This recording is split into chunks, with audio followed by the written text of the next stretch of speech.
Sup, my fellas. Don't forget to leave feedback, and enjoy the story. As these two guys were casually walking to school, one of them suddenly caught a ball straight to the face. The punk looked at them with nothing but contempt, like they weren't even worth wasting his time on. But instead of the fear he used to feel, all that was left inside the hero was pure rage. In an instant, the memories came flooding back, of how those bastards made his life a living hell. Certain nobody would ever stand up to him, the thug walked right up into his face and started throwing around the same old threats. Too bad this time things weren't going his way. The moment the bully threw his first punch, the hero casually knocked it aside without breaking a sweat. Completely losing it, the jerk charged at him, only to eat a devastating punch right to the face. Then the hero unleashed a brutal barrage of blows, until every bit of that smug confidence was beaten out of him. So how did an ordinary high school kid become this strong? Because just moments earlier, he was humanity's very last hope. He butchered demons one after another, never giving a single enemy any chance to stand in his way. But when he finally faced the last SSS rank monster, he knew there was no winning this fight. So with his final attack, he incinerated both the monster and himself, thinking of the family those demons slaughtered. But instead of the death he was ready for, he was reincarnated. He suddenly opened his eyes, and realized he was back in his own bed. The first shock is simple and impossible. He did not die. As he takes in the room, he struggles to understand where he is. He rushes to the window for answers.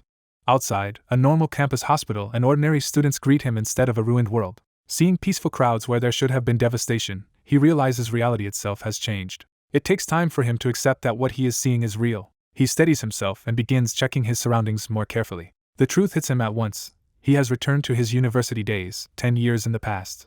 Before he can fully process it, a system-like signal activates around him. A message confirms that Glutton's power has completed its fusion with him. The date on a nearby device verifies the impossible. May 16, 2157. Sichin confirms that he has truly gone back 10 years. He quickly calculates the opportunity this gives him. 3 years remain before the first demon lord appears.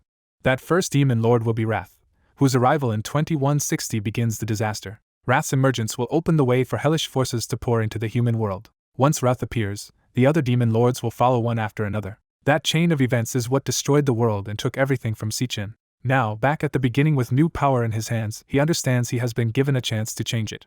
Sichin resolves to kill Wrath before it fully emerges and stop the gates of hell from opening, convinced this is his chance to rewrite everything. A system message confirms that he has completed a fusion with Glutton's power. As he regains awareness, he notices a strange screen floating before him and tries to make sense of it. The display responds to his hand like a tangible interface only he can perceive. He is startled when the screen identifies him and lists game-like attributes.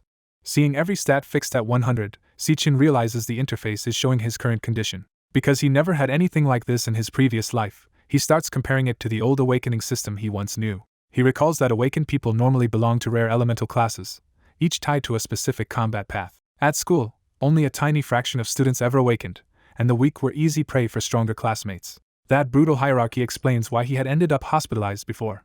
His thoughts are interrupted when another screen suddenly appears in front of him. The new display reveals the class Lightning Assassin, a title he recognizes immediately. He realizes this was the class he possessed in his previous life as well. That coincidence makes him suspect he may have awakened far earlier than he should have this time. Determined to confirm it, he tries to test his current power and even attempts a class change. Before he can continue, someone abruptly opens the door. His roommate Ma Long rushes in, shocked to find him awake. Ma Long grabs him in relief and panic, desperate to know whether he is all right. Sichin reassures him, while quietly confirming that the mysterious interface remains invisible to everyone else. Ma Long is stunned that Sichin's injuries have vanished overnight even though he had been beaten nearly to death the day before. Sichin recognizes Ma Long as the same loyal roommate who had once awakened early and died during the Demon Lord's rampage. Seeing him alive again makes the return to the past feel undeniably real to Sichin. In that moment, he fully accepts that he has truly come back. Ma Long suddenly remembers the school's ranking test the next day and insists they go prepare for it. Even without awakening yet, Ma Long knows the test is crucial for graduation and drags Sichin along. They head out across the campus as evening settles over the school grounds. Around them, awakened students casually use their powers in everyday campus life. The school's atmosphere makes clear that combat ability shapes even ordinary activities here. As they walk, Sichin is struck by how long it has been since he last saw so many living people. Ma Long, unable to follow that remark, tries to steer the conversation back to something normal like walking the track.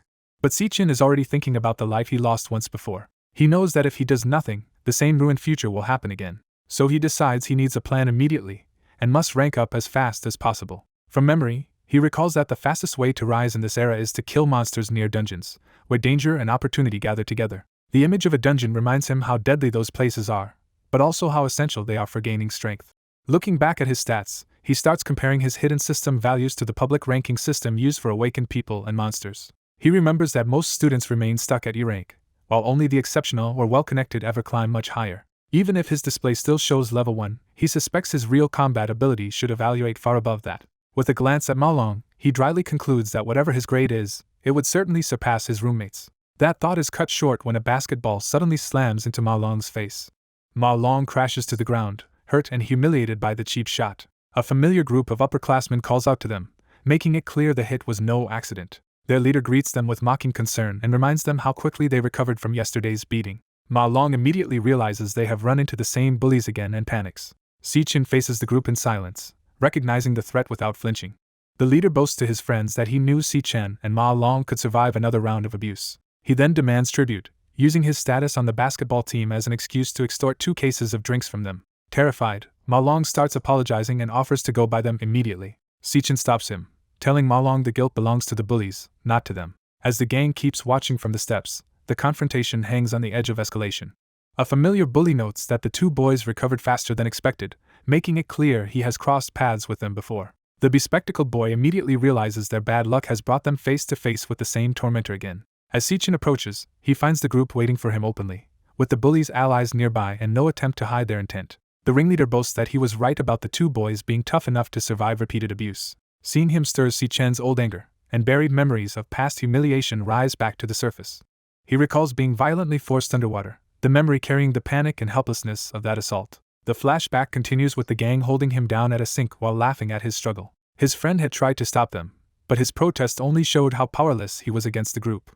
The bully had treated the torture like a joke, pretending he was helping Si-Chen rather than abusing him. He kept pressing Si-Chen under the water, arguing that the boy needed to be pushed harder because he still had not awakened any power. The others joined in the cruelty, enjoying the scene as entertainment. When Si-Chen finally collapsed, the gang lost interest and walked away, dismissing the whole thing as boring. Back in the present, Si-Chen's friend rushes to him in alarm, fearing the encounter has broken him again. Si-Chen, still carrying the weight of those memories, bitterly wonders why people like them are never allowed to escape this kind of abuse. He realizes that the same malice he once associated with monsters exists just as strongly in ordinary people. Meanwhile, the bully relishes the chance to keep tormenting him, eager to drag the abuse out further. He starts with petty domination, blaming the boys for not preparing drinks for him even though they had no reason to serve him. The bespectacled boy reflexively apologizes and offers to obey, showing how deeply the intimidation has conditioned him. Si-Chen stops him and makes a quiet but decisive stand, insisting they are not the ones who should be apologizing. The bully is caught off guard by the unexpected defiance. Si-Chen's friend is stunned, barely able to process that Si-Chen is openly pushing back. The ringleader steps forward and reveals himself as Gong Qing, a flower warrior, surrounding his arms with green energy as a threat. Si-Chen meets that threat with a cold, unwavering stare. It becomes clear that Gong Qing's confidence comes less from his own talent than from the protection of his powerful older brother, the student council president. The nearby students immediately assume another public beating is about to happen.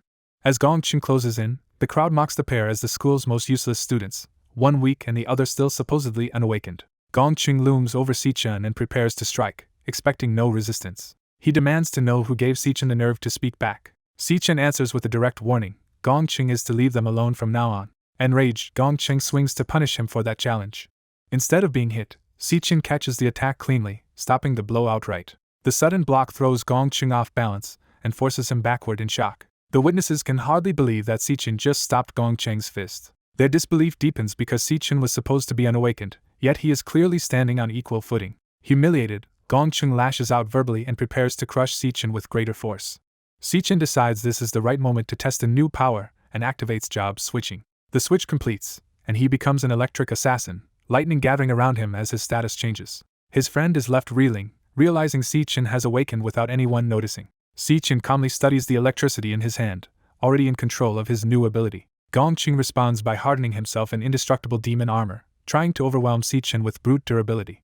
Convinced his reinforced strike is unbeatable, Gong Qing charges in with a finishing blow. Si-Chen moves first, slipping inside the attack with speed Gong Qing cannot follow. He drives an electrified punch straight into Gong Qing's face before the armored attack can land. The impact sends Gong Qing flying across the ground, ending the exchange in a single hit. The crowd erupts in disbelief as they realize Si-Chen has just blasted Gong Qing away with one punch. His friend's fear turns into stunned amazement at the sudden reversal. Even sprawled on the ground, Gongqing cannot accept what happened and accuses Sichin of winning through a sneak attack. Unable to recover his pride alone, he screams at his companions for standing by instead of helping him. One of them hesitates, shaken by how completely the situation has flipped. Sichin advances through crackling lightning, no longer the helpless victim they remember but the one now controlling the confrontation. A brutal upperclassman lunges in, determined to kill Sichin before anyone can stop him. Sichin meets the attack head-on and catches the incoming blow with crackling electric force. He slips inside the man's offense and drives a charged strike into him, instantly turning the fight around. With cold certainty, Sichin judges his opponent too weak to matter. He follows through with a devastating electric slam that ends the exchange in one burst. The attacker is launched away, completely overwhelmed by Sichin's sudden power. He crashes hard into the arena wall and floor, leaving the nearby students stunned into silence. The defeated bully is left bloodied and barely conscious, no longer a threat. As the crowd recoils, Sichin stands calmly over the aftermath while his friend and the onlookers struggle to process what just happened. His bespectacled friend can hardly believe that the same Sichin has become this strong. Sichin remains composed, already thinking past the victory instead of enjoying it. Reviewing his status, he concludes that his attributes are maxed at 100 and that his awakened identity, as Sichin, is now firmly established. He confirms that he can still enter his electric assassin state whenever he wants, just as before. From the ease of this win, he infers that his current combat grade is above E, though the exact rank is still uncertain. But one inconsistency immediately bothers him. Even after decisively beating his opponent, his system stats have not changed at all. That leads him to suspect the old rule still applies. Progress may require killing rather than merely winning. His friend panics as Sichin advances again, afraid he is about to do something irreversible. Sichin tests the idea by bringing an electrified blade to the fallen man's throat. He realizes the method of gaining experience appears to be exactly the same as in his past life. For a moment, he is fully prepared to finish the man if that is what the system demands. Before he can act, a woman interrupts and reminds him that this is still school. The vice president of Lingyu Academy's student council steps in and declares that the punishment has gone far enough, implying the victim had it coming for choosing the wrong target. She reassures Sichin's companion that the bully will not dare touch them again after this humiliation. Sichin withdraws, leaving the defeated student alive but broken in front of everyone. He notes that the student council moved quickly to shield the loser, though he had no real intention of seriously injuring him further in public. Still, Sichin thinks half measures are dangerous, because enemies who are not truly frightened will keep coming back. The witnesses begin to fear him, questioning how the school's supposed weakest nobody could suddenly become someone terrifying. Once his friend arrives, Sichin simply decides it is time to leave. Watching him go, the vice president repeats the rumor that he is one of the weakest and poorest students, but now with clear skepticism. That night, the story follows them back to the boys' dormitory. Sichin's friend excitedly tries to convince their roommates that Sichin has awakened as a powerful Volt assassin. He recounts how Sichin smashed Gongqing into the ground and scared the troublemakers into avoiding them. One roommate, Xiangzhua, dismisses the tale and demands to know where this supposedly transformed Sichin even is. He argues that if Sichin were really that strong, he would not still need basic training or run from trouble. Another roommate, Xianyu, backs him up from his computer and treats the whole claim as nonsense. They remind everyone that the four of them share a room because they ranked at the very bottom of the year. Xiangzhua boasts that even among the worst students he is still first in the room, charging up magic to prove he is the only one worth taking seriously. He emphasizes that he is the dorm's only combat class core mage, treating that status as an unchangeable fact. Convinced of his own superiority, he mocks the idea that Sichin could ever awaken and instead brags about his own rising prospects. He points out that the final rank evaluation before graduation is tomorrow, insisting the truth will be settled there. Elsewhere, a blazing portal opens in the Rank E training demon lair as another thread of the story begins. A powerful man emerges from the firelit gate with the bearing of someone used to command. He is revealed as Gongting, president of the Academy's student council, accompanied by the vice president. After overseeing the session, Gongting ends the day's training while the exhausted participants bow before him. As he turns away, he senses unfinished business waiting for him. Outside, he finds Gongqing still lingering, injured and nursing his humiliation. Gongqing demands revenge, insisting he cannot rest after Sichin disgraced him publicly and showed no respect for the Gong family. Gongting accepts the complaint without hesitation. With quiet confidence, he promises that he will personally handle Sichin. A tense meal opens with a quiet display of wealth and control before the real subject turns to a recent defeat.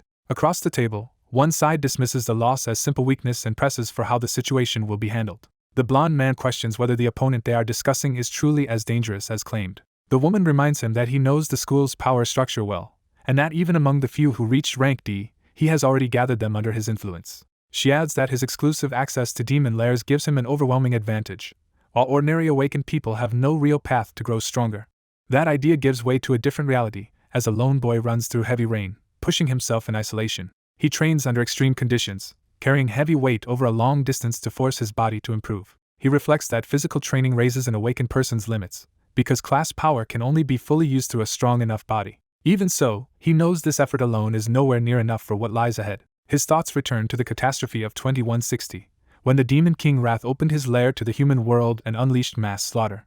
In that ruined future, Wrath took the last of his family from him, leaving him with a grief he still cannot escape. He remembers that Wrath's arrival also opened the way for the other demon kings, turning one disaster into the fall of humanity. With that history fixed in his mind, he defines his first objective. He decides that everything begins with killing Wrath. Because Wrath will descend in 3 years, he resolves to grow stronger faster than that future enemy can. In the middle of his run, his phone suddenly vibrates. He checks the screen and is startled by the caller. Seeing Xiaoyun contact him at all hits him like a miracle, because in his memory she should already be gone. He answers carefully, overwhelmed before he can even speak normally. On the other end, his brother cheerfully complains about the missed calls and explains he had been away at a competition until his phone finally charged again. His brother excitedly says that if he wins this time, they may finally be able to pay off the rent they owe. The call fulfills the desperate wish he made countless times in the destroyed future, to return to the beginning and start over. When his brother notices the rain and his silence, the boy can barely hold himself together. He hides the truth and answers lightly, even as emotion breaks through. He admits that hearing his brother's voice again after losing him once is almost too much to bear, and silently vows to protect this second chance no matter the cost. His brother brushes off the strange remark, promises they will meet after the competition, and hangs up still full of ordinary hope. Left alone in the rain, the boy steadies himself with renewed purpose. Accepting that time has truly reset, he forces himself back into training and demands even more from his body. His new resolve is no longer abstract power, but protecting everyone and everything he once lost. 8 hours after returning to this point in time, he comes back to the dorm while the rest of the room sleeps, already living differently from before. As he washes up, he notes that this younger body is still weak, though he is gradually adapting to it. Once dressed, he turns from physical recovery to the most urgent strategic problem. He realizes that leveling up requires entering a demon lair, but those places are monopolized by guilds. That monopoly means only the powerful and privileged can advance, so he begins searching for another way to reach demon beasts. His thoughts return to the mysterious gluttony power, and he starts questioning what it really is. In response, a hidden system begins to activate. The gluttony system comes online and drags his consciousness into something beyond ordinary reality. He feels himself falling through a strange crimson void without understanding what has seized him. The plunge ends violently as he is thrown into an unknown realm. He finds himself before a grotesque towering structure rising from a red wasteland, immediately realizing he is somewhere impossible. Still in disbelief, he questions how he could be here when he had only been asleep moments before. Elsewhere in the waking world, someone casually reports that he merely went out running, unaware that something far stranger has happened to him. Inside the vision or realm, the disorienting fall and transition continue to press in on him. He is forced to relive the impact of being cast deeper into this place before he can gather himself. The monstrous tower dominates the landscape again, confirming that this is not a passing hallucination. He regains enough composure to question both the place itself and the fact that sleep somehow brought him here. His attention fixes on the tower, sensing that it is central to whatever this realm and his power truly are. Then movement in the red ground reveals that he is not alone. A pack of ranky direhounds emerges, and the system identifies them as Cloud Warriors, proving this realm contains real monsters. As he faces the beasts, the system begins switching his class, and he realizes this strange inner world may be the true interior of a demon lair. Sichin completes his class switch to Volt Assassin and immediately judges that this new power should be enough to handle the situation. He tests that confidence by rushing the skeletal beasts at blinding speed and tearing into them before they can react. His lightning charge strike cleanly bisects one monster, proving the class change has made him overwhelmingly stronger. As the corpse breaks apart, he begins collecting its Fang of Doom drops while continuing the assault. Realizing his current strength far exceeds these enemies, he cuts through several at once and gathers more materials mid-battle. He concludes that monsters of this rank are no challenge to him anymore. Even as the fight feels disturbingly real rather than dreamlike, the steady stream of experience confirms that this place can make him stronger. He levels up again and recognizes the real value of the demon lair. It lets him gain EXP in advance. Checking his status, he sees his attributes rise sharply under the Volt Assassin class. That growth makes him bold enough to believe he can now clear a demon lair by himself. A boss appears next, the Doomfang King, a cloud warrior far above the fodder he has been farming. Instead of hesitating, Sichin decides to use the boss as a proper test of his new class. He overwhelms the Doomfang King in a single exchange, carving it apart and earning a massive burst of EXP. The battle ends in outright victory, and the boss leaves behind both fangs and a Doomfang crystal. After the rewards push him to level 3, he notes that boss monsters grant many times the experience of regular enemies. Then a new system prompt appears over the corpse, marking it as devourable. The unfamiliar option catches him completely off guard. Seeing the dead boss labeled for consumption, he starts wondering what devourable actually means. He reaches toward the corpse, suspecting this may be tied to another hidden power. As energy gathers in his hand, he begins to understand that this is the effect of gluttony. The ability activates, and a violent devouring process starts pulling the boss into a vortex of red power. Sichin closes his hand around the energy as the absorption completes. When the devouring finishes, the monster is converted into a card instead of simply disappearing. He realizes the implication at once. By killing monsters and devouring them, he can turn them into classes for himself. That discovery shocks him even more than the battle did. He stares at the power in his hand and begins connecting it to something far more dangerous. A demonic image flashes through his mind as the nature of the ability becomes clearer. The devouring phenomenon matches a power he has heard of before. He recognizes it as the same gluttony ability once associated with the demon king Glutton Hadi. That means the legendary gluttony power of a demon king has somehow become his. The realization leaves him stunned, because he now carries a power that should never have belonged to him. He reflects on the old rule of the world. Everyone is born with one class, and that hierarchy cannot be changed. But with Volt Assassin and the newly acquired Du Fang King card, he now possesses two classes at once. His thoughts race further, and he sees the terrifying possibility that devouring more demon beasts could let him keep adding classes. He understands that this power could give him countless classes, breaking the limits everyone else lives under. That possibility quickly turns into unease as he asks why he was the one who received such an ability. He also begins to question the demon tower itself, sensing that this place is tied to the origin of everything happening to him. Before he can think further, a crushing force descends and interrupts him. The pressure is so overwhelming that he can barely process what is happening. From deeper within the lair, a powerful being greets him by name, and reveals it has been waiting for him for a long time. The speaker emerges as a Lord-class demon, a towering figure whose presence alone confirms a threat far beyond anything Sichin expected. The encounter turns violent immediately, and the sheer force of the demon's attack shows this is no ordinary awakened beast. Sichin is blasted away before he can establish any control over the fight. As he struggles to recover, he compares their strength and realizes he is only around rank D despite his recent gains. The enemy in front of him, however, is an S-rank boss, making the difference between them utterly hopeless.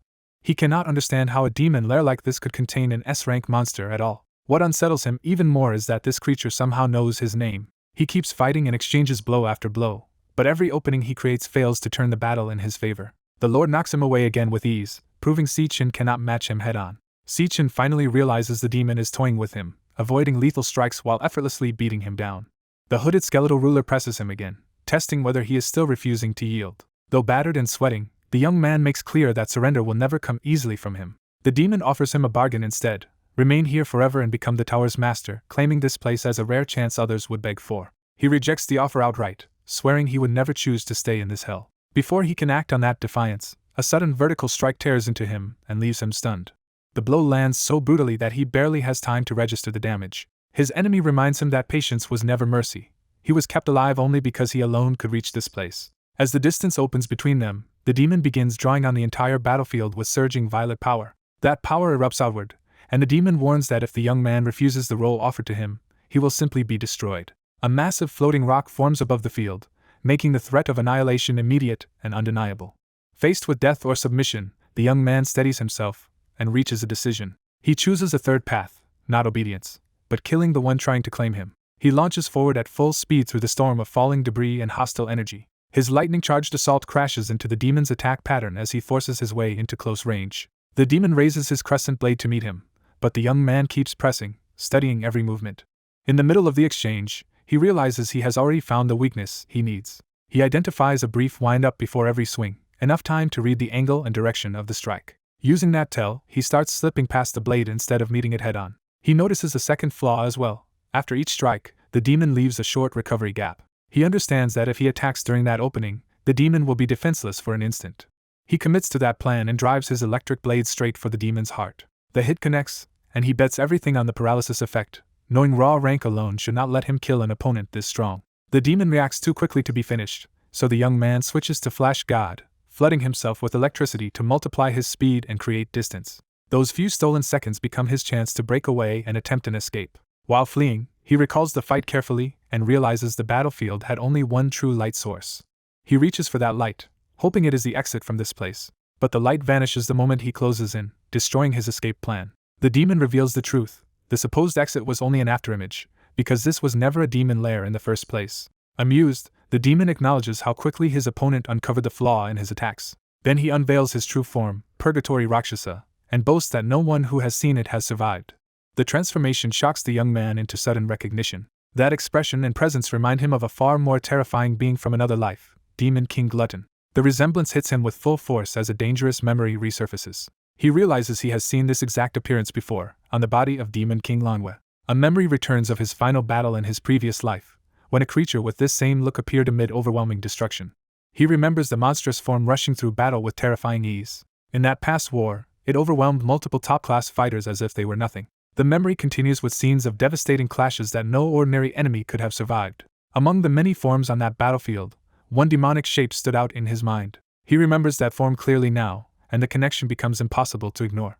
Back in the present, the realization hardens into a grim suspicion. The demon before him now bears the same horned, flame-crowned body as that remembered king. The match is exact enough that coincidence no longer seems possible. He begins to wonder whether this being was consumed by Lanhue's power of gluttony. And because that same power has already fused into his own body, the implication becomes even more disturbing. Looking across the endless crimson expanse and the towering structure, he reaches a new conclusion. This entire place may actually exist inside him. The demon confirms his worth, praising both his strength and his insight, and implies that this realm now belongs to him. The young man is left trying to grasp the scale of that claim, realizing everything here may be tied to him personally. The demon presents a relic called the Key of the Void, identifying it as the only key to the gates of the demonic tower. He explains that Lanhua once devoured countless fierce demons, and sealed their strongest among them inside this very tower. A demonic voice urges Sichin to devour everything in his path and use it as fuel, while he receives the Key of the Void. Staring at the key, Sichin demands to know why this unseen being is helping him at all. The demon reveals that even demons recognize evil, and that the demon kings massacred his entire clan out of greed. Having waited endlessly for revenge, the demon decides Sichin is his final chance, and places his hopes on him. Sichin presses for the identity of the person the demon believes in so strongly. The demon tells him the answers lie within the tower, and orders him to seek them out himself. As his body begins to break apart, the demon offers Sichin his power, and begs him to make the demon kings pay. Sichin is stunned by the idea of inheriting a demon's power. The demon insists that from this moment on, Sichin must become unstoppable by opening the tower's demonic gates and consuming everything inside. He warns that the demons within will be unimaginably savage and vicious, far beyond anything Sichin has faced. To survive, Sichin must endure them, conquer them all, and climb to the very summit of that world. Only then, the demon declares, will Sichin be able to devour every last demon king. Judging Sichin's resolve sufficient, the demon deems a mere human worthy of inheriting his power. That power flows into Sichin as the transfer begins. The system confirms the devouring, raises Sichin to level 10, and rewards him with victory loot. Accepting the burden, Sichin vows to carry the demons will forward. The process completes, granting him the demon purgatory Rakshasa, and Sichin silently swears to repay the demon kings in blood. The scene abruptly shifts to morning light in a dorm room, suggesting he has returned to reality. A roommate's shout drags Sichin awake before he can settle whether the night was real. He sits up in bed, disoriented but quickly regaining himself. Hearing classmates rush off for the school's rank test, Sichin realizes he is back in the dorm. When he checks his body and finds all his wounds gone, he wonders if everything was only a dream. His system and recovered loot prove otherwise, confirming that the dream was real and its rewards came back with him. Seeing that he jumped to level 10 overnight, Sichin begins to wonder what rank that now places him in. A dorm mate approaches him, eager to talk about the rumors spreading around Sichin. The boy teases that someone was boasting all night that Sichin has become a powerhouse. That rumor has clearly rattled another student, who fears Sichin may be coming for his status as the dorm's top fighter. The self-proclaimed dorm king takes the rumor personally and assumes Sichin wants to overthrow him. Unmoved, Sichin decides the upcoming rank test will reveal the truth of his strength. Meanwhile, the boastful upperclassman keeps swaggering, still convinced of his own superiority. He explains that even within the same letter rank there are tiers, and claims he stands at mid-E rank while the others are only low-E rank. He emphasizes how huge the gap is between tiers and brags that once someone reaches his level, weaker students are no threat at all. As they head toward the testing grounds, he keeps talking himself up and imagines he may have risen even higher since the last exam. A friend quietly advises Sichin to aim for D rank and use the test to frighten the loudmouth into silence. Sichin repeats the target to himself, already measuring what D rank would mean. At the grounds, movement near the entrance draws everyone's attention. The braggart turns to see who has arrived. They find the campus already packed for the National Awakener University official rank test ceremony. Nearby, a feared student named Gong Ching is bullying others, making it clear trouble is close at hand. Recognizing him, the group immediately decides it would be safer not to get involved. Their plan collapses when Gong Cheng's group suddenly notices them. Sichin remains calm, showing no sign of fear even as danger turns toward him. The others panic, realizing too late that they have caught the attention of someone they cannot afford to offend. Instead of attacking, Gong Cheng's lackeys rush over and respectfully greet Sichin as an honored elder brother. The stunned onlookers begin to suspect that the rumors about Si-chen's hidden status may actually be true. Si-chen walks past without acknowledging the display, leaving everyone else even more unsettled. His sharpened gaze shows he is already assessing the next threat. That threat appears in the form of Jiang Jian from the student council, who approaches Si-chen over yesterday's conflict with Gong Qing. Jiang Jian makes the stakes clear by revealing that Gong Qing is the younger brother of the student council president, Lord Gong Ting. Watching from a distance, the others recognize Jiang Jian and realize Si-chen is now entangled with the student council itself. As Si-chen is suddenly singled out, the nearby students recognize that a major figure is targeting him and feel the tension in the air turn heavy. Chan Di begins humiliating Si-chen by boasting that he can instantly sense real powerhouses. Leaning in close, he declares that Si-chen gives off nothing but the smell of a permanent bottom feeder. He repeats the insult with smug certainty, framing his judgment as something obvious to anyone with true instinct. He pushes the provocation further, insisting Si-chen is destined to stay at the bottom forever. Si-chen finally answers with dry contempt, reducing the whole performance to an animal trick. The mockery lands hard enough that Chang Di snaps in outrage. Before the confrontation can escalate, Gong Ting steps in and orders Chang Di to stop. Gong Ting makes clear that he has already investigated the matter, and concluded Gong Qing was the one at fault first. Acting with presidential authority, he rules that wrongdoing deserves punishment, and Chang Di is forced to accept it. Gong Ting falls silent, studying the situation with a controlled, unreadable expression. Si-chen meets that gaze without backing down, turning the moment into a quiet test of wills. The focus then shifts to the school's rank evaluation, as officials announce the start of the testing ceremony and call students up one by one. Gong Ting heads off to prepare for his own evaluation, while Chang Di dismisses Si-chen as no real threat. From above, the massive ceremony begins before a large crowd gathered around the testing stage. Elsewhere, someone with access to a private vantage point takes interest in watching the evaluation unfold. A poised observer hints that a student worth noticing may appear today, making the event potentially far more interesting than usual. The first called student, Xiangzue, steps forward as the crowd encourages him. Eager to prove himself, Xiangzue throws all his strength into the test. He enters the specialized demon lair where the evaluation is conducted in isolation. Inside, he approaches the mechanism that will measure his awakened power. The exam's method is revealed. A demon core absorbs the student's released energy and transmits the reading through connected cables. Xiangzue unleashes his energy directly at the core with everything he has. The blast strikes the core and drives the measurement process into motion. The demon core converts his power into a signal for the external equipment to analyze. Outside, the machinery receives the transmission and begins processing the result. The screen records Xiangzue's current rank as E, mid-tier. Officials confirm the rank, then pause when the second part of the result has not yet appeared. The crowd realizes the more important reveal is still coming, and anticipation spikes. They explain that the test also measures potential, the highest rank a student may be able to reach in the future. When Xiangzue's potential appears as C, it marks him as someone with a real chance of drawing national attention. His final result is confirmed as current rank E, mid-tier, with maximum potential C, leaving him pleased that he has improved since 2 years ago. As the next student is called, some of the weaker students try to comfort each other about their own disappointing prospects. Their results show how low the school's usual standard is, making Xiangzue's C potential stand out even more. Then a new result shocks the crowd when a student reaches current rank D, lower tier, with potential B. The audience erupts because the first rank D of the year has finally appeared. Chang Di emerges from the test basking in the attention, proud of posting rank D with potential A. His result makes him the 8th student this year to reach rank D, leaving others stunned or discouraged. Even the examiners are impressed, noting that so many rank D students in 1 year is unusual and will make the graduation exam far more competitive. The ceremony moves on to the next major name.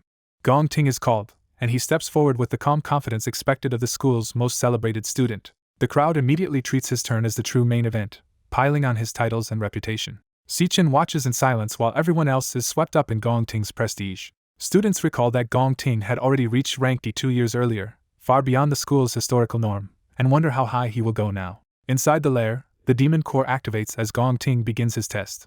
The core itself seems to react with unusual awareness as it receives his power. Gong Ting places a hand near it and carefully controls what he releases. Inwardly, he decides not to reveal everything yet, saving his full strength for the graduation combat exam where it will create the greatest impact. Even while holding back, he is certain the result will still place him first in school history. The display starts forming a high rank and an even more exceptional potential, signaling that Gong Ting's result will surpass everyone before him. An examiner notices an abnormal color in the test result and immediately senses something unprecedented. The machine identifies the student as rank D upper tier with S rank potential, an extraordinary mismatch that shocks everyone present. As the result is read aloud, the crowd realizes a student has reached D upper tier while also showing top-class future potential, and the arena erupts. Students celebrate Gong Ting as the first person in school history to achieve such a result, and treat it as a triumph for their student president. The news spreads through the crowd that their school has produced someone with S-rank potential, turning the evaluation into a historic moment. The examiners quickly confirm the reading and decide the matter must be reported to higher authorities at once. Teachers and students alike conclude that an awakened with S-rank potential is a national asset who will receive special protection and attention, especially because Gong Ting is tied to the Imperial Guild. Gong Ting's result is formally displayed, cementing his status as the day's sensation. Elsewhere, senior observers remark that this year's evaluation has produced remarkable talent. The university president points out that his guests must have already known Gong Ting was exceptional, or she would not have come personally.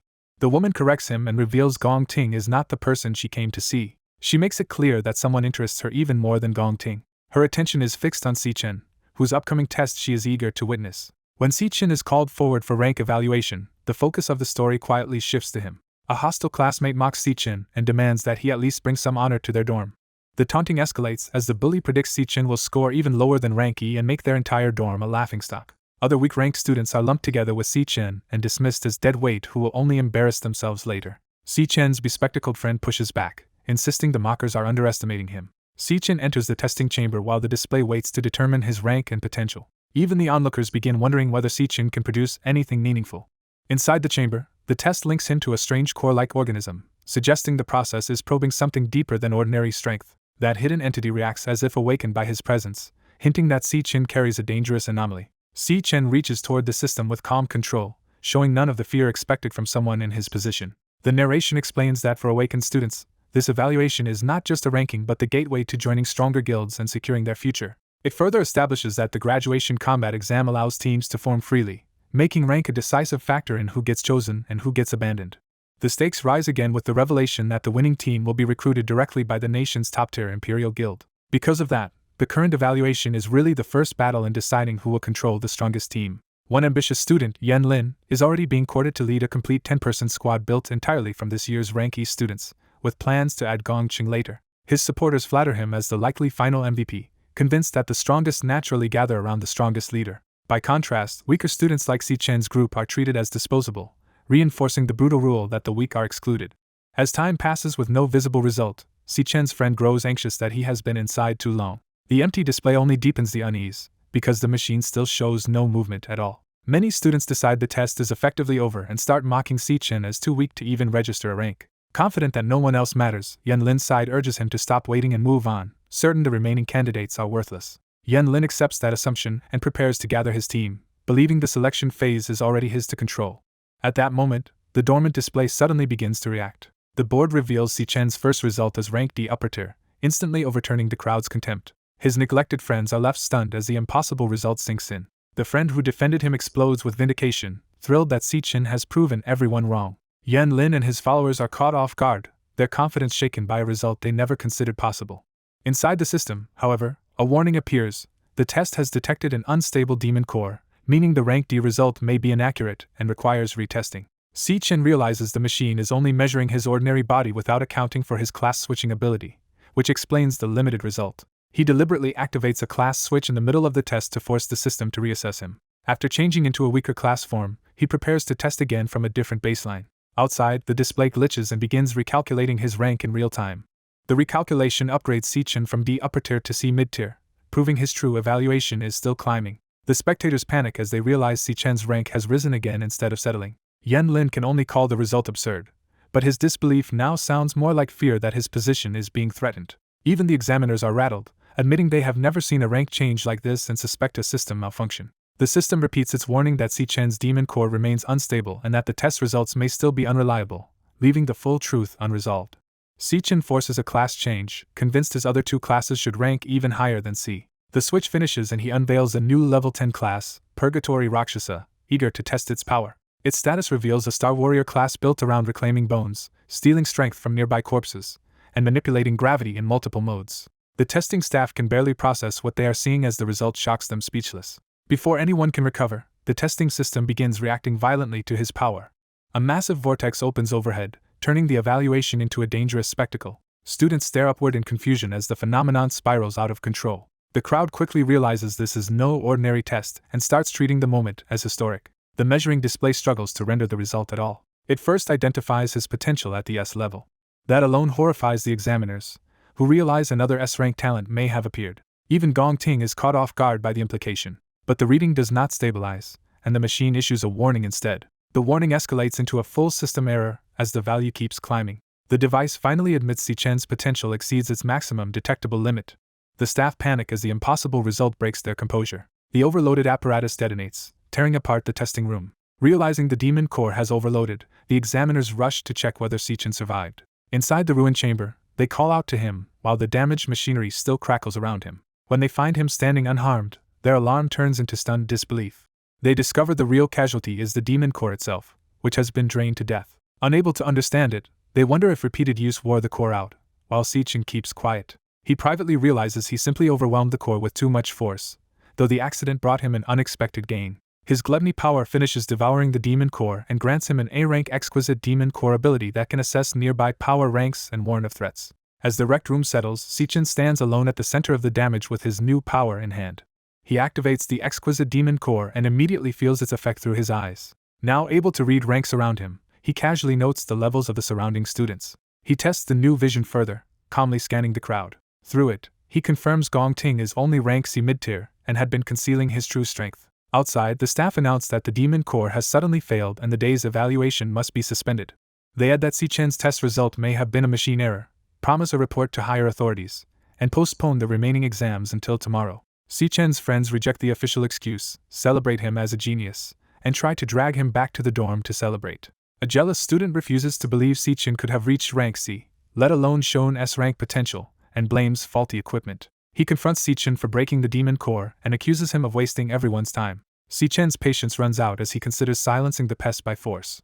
For a moment, he seriously weighs crippling the man just to end the harassment. Before he acts, Gong Ting steps in, orders the troublemaker to back down, and treats Xichen as a teammate rather than a nuisance. That sudden show of respect leaves everyone confused. Gong Ting personally invites Xichen to join his team so they can dominate the graduation combat exam together. He extends the offer directly, making clear he wants Xichen by name. The onlookers are stunned that Gong Ting would personally recruit him. Even Gong Ting's own side resents it, knowing Xichen's acceptance would force someone else out despite nearly guaranteeing first place. Xichen, however, cannot see why Gong Ting values him so highly when others with gifts have failed to earn such attention. The hostile teammate suppresses his anger only because Gong Ting himself made the request. Swallowing his pride, he forces out a reluctant welcome while barely hiding his irritation. Xichen dismisses the entire offer at once and says he is not interested. The rejection leaves the hostile teammate reeling in disbelief. Gong Ting's expression hardens as he realizes Xichen is serious. When they protest that their team is the strongest in the school, Xichen makes it clear that means nothing to him. He ends the exchange coldly, calling them noisy and warning them never to bother him again. Xichen's refusal shocks a blue-haired student, who realizes he has openly defied someone powerful. Around them, the crowd quickly understands that the person he rejected was Gong Ting, the student council president, making the insult far more serious. Others conclude that Xichen must be aiming for first place himself, since his test result had already reached the level of a top-ranked combat student. As gossip spreads, students mock Gong Ting's side for losing face and praise Xichen for daring to challenge them in public. Gong Ting remains outwardly calm and decides Xichen's move must be part of some plan rather than a reckless impulse. The confrontation breaks apart, leaving the school grounds tense as everyone watches to see what follows. Even the faculty regret that the strongest contenders will not cooperate, since they had hoped this year might produce a record-setting team. Still, one teacher admits the conflict may be more interesting than a straightforward success story. She points out that Gong Ting was raised in privilege, so Xichen's rejection will feel to him like a direct declaration of war. Another observer warns that their president is not someone who will take such humiliation lightly. Among Gong Ting's followers, one man tries to dismiss Xichen's result as a testing mistake and insists he is not truly that strong. Gong Ting refuses to rely on that hope, deciding that even a tiny chance of Xichen being genuine is enough to treat him as a threat. His subordinate, emboldened by that hostility, offers to punish Xichen himself, arguing that a student without real combat experience should be easy prey. Gong Ting coldly rejects any appearance of personal pettiness, forcing the man to back down and retract the suggestion. He makes his position clear by withdrawing from the day's activities and telling his team to handle their own affairs. At the same time, he pointedly distances himself from whatever they choose to do next. The subordinate catches the implication immediately and realizes he has been given unofficial permission. Grinning, he accepts the cover Gong Ting has provided and prepares to act while preserving his leader's deniability. 10 minutes later, word reaches another group that Xichen has already left school grounds. A white-haired student confirms that Xichen went home without even staying for dinner, making him an easy target away from campus protection.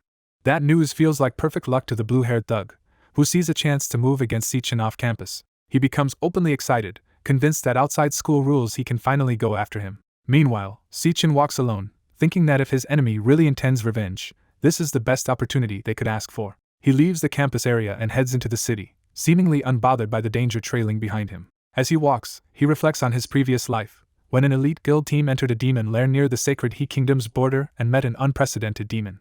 That monster was Wrath, a catastrophic existence powerful enough to define the disaster that followed. The entire guild team was wiped out, and from that moment the demon war escalated until the human world was dragged into ruin. In this life, Sichin has already formed a plan to locate Wrath's lair early and set his larger strategy in motion. To begin, he needs a large amount of money, so he heads to the Mithril Monster Exchange. He knows this exchange is still modest now, though it will later grow into the country's largest resource market. Since awakened fighters depend on weapons and equipment, he sees the exchange as the fastest place to turn monster materials into cash. He produces several sharp monster fangs as his first goods to sell. The clerk is surprised that a student has brought in such a material at all and questions where he got it. Sichin simply identifies it as a monster drop, offering no further explanation. A pink-haired employee recognizes the item as a Fang of Doom from a ranky cloud-type demon beast called Direhound.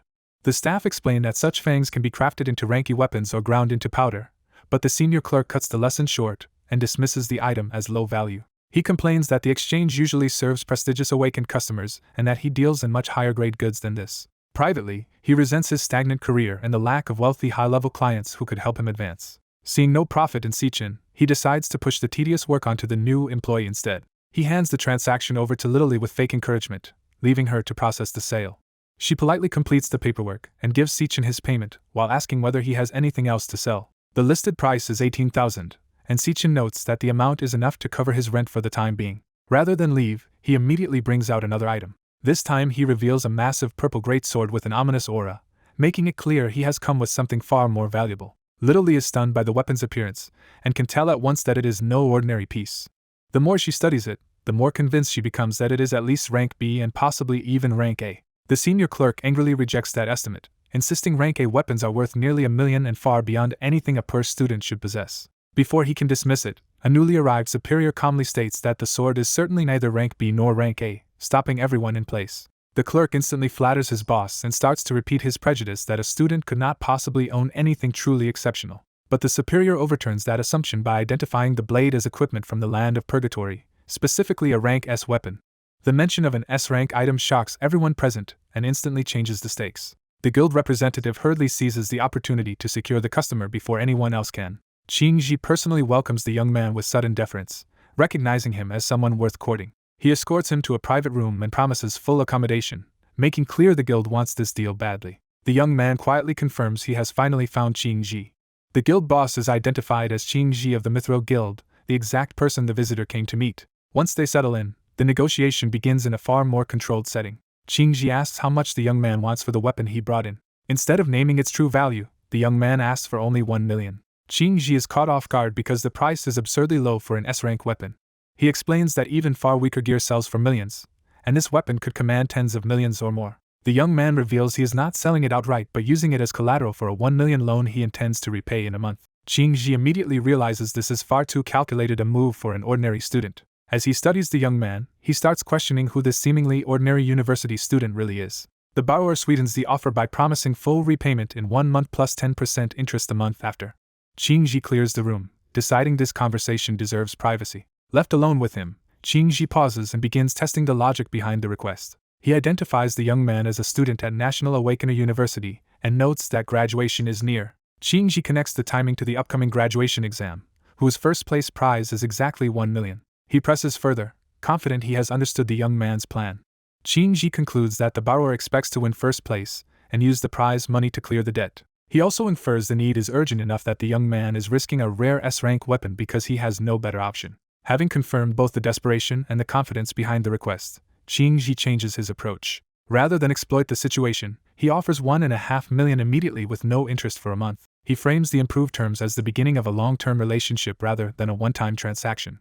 The young man is briefly surprised by how favorable the offer becomes. Qingji adds strict confidentiality and promises future priority treatment and discounts if the young man ever needs training resources. The borrower recognizes that Qingji has already judged his potential and is investing in him early. He decides that defeating Wrath will require more than personal strength and that he needs capable allies. With that in mind, he accepts Qing Ji's hand and the two form an alliance. They seal the agreement through a magic contract that formalizes the loan. The funds are transferred at once, and the young man confirms receipt of 1.5 million. Qing Ji then asks what he plans to use in the graduation exam now that his great weapon is tied up as collateral, even offering replacement gear. The guild can only provide lower-ranked equipment, which would not truly solve the problem. The young man declines the offer without hesitation. He reveals he still possesses another weapon on the same level as the one he handed over. That revelation leaves the guild staff completely stunned by the scale of his resources. He departs while Qing Ji and his assistant see him off with even greater respect. Afterward, Qing Ji rewards his assistant Shaoli with an immediate promotion for helping retain such a valuable client. As he leaves, the young man remembers the real reason he needed the money so urgently. He decides he still has something important to buy. He takes a taxi and heads out at once. His destination is the Xinjiang County long-distance bus terminal. On the way, he reflects on his previous life, when his family remained trapped in poverty because he had not yet awakened. Back then he survived by taking exhausting delivery work and other odd jobs just to keep them afloat. Even with constant effort, he and Yunny could barely pay rent and had to live frugally to survive. He remembers that Yunny was accepted into the International Central Art Institute. Although she got into her dream school, she treated the news with resignation instead of joy. She gave it up because the school was too far away and she wanted to stay near her brother rather than burden the family. Now, waiting at the terminal, he worries that Yunny's bus should have arrived already and fears he may be too late. A familiar voice calls out to him, jolting him from his thoughts. His sister immediately scolds him for waiting in the wrong place to pick her up. Siyun arrives dragging her luggage and reminds him how badly they need money after paying rent. Seeing her again after 7 years leaves him stunned. She asks her big brother to stop spacing out and help with her suitcase. When he still doesn't respond, she presses him, confused by how strangely he is acting. Unable to hold back any longer, he pulls her into a tight embrace. The sudden hug catches Siyun completely off guard. He quietly takes in the fact that after 7 years, he can finally see Yunny again. Siyun starts to realize this reunion means far more to him than she expected. Her tenderness quickly turns to protest when his grip becomes painfully intense. As she pries herself free, she jokes that he has been acting bizarre lately and urges him to take her home. They head off together while she chatters nonstop, filling the silence between them. Watching her smile, he makes a private vow that this time he will protect her from suffering. Her carefree happiness only strengthens his resolve. Elsewhere, a group of thugs waits in the alley Siyun usually takes home. Their leader orders everyone to hide and ambush the target the moment he appears. He intends to make an example of the boy who crossed him. One of the men warns that student council members are nearby and things could get messy. The leader dismisses the concern, saying he only plans to teach a lesson, though his anger clearly runs deeper.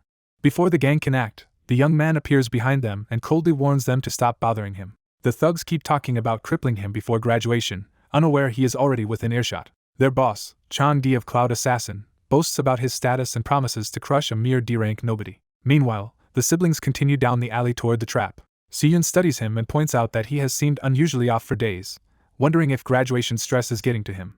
She teases that someone as simple-minded as him normally doesn't get emotional. Then she repeats his own old advice back at him, trying to push him to pull himself together. To lighten the mood, she breaks into a silly motivational song as they walk. He realizes she already sensed something was different about him, even if she has no idea he has awakened and changed. He reassures her that he is fine, but she immediately sees through the act.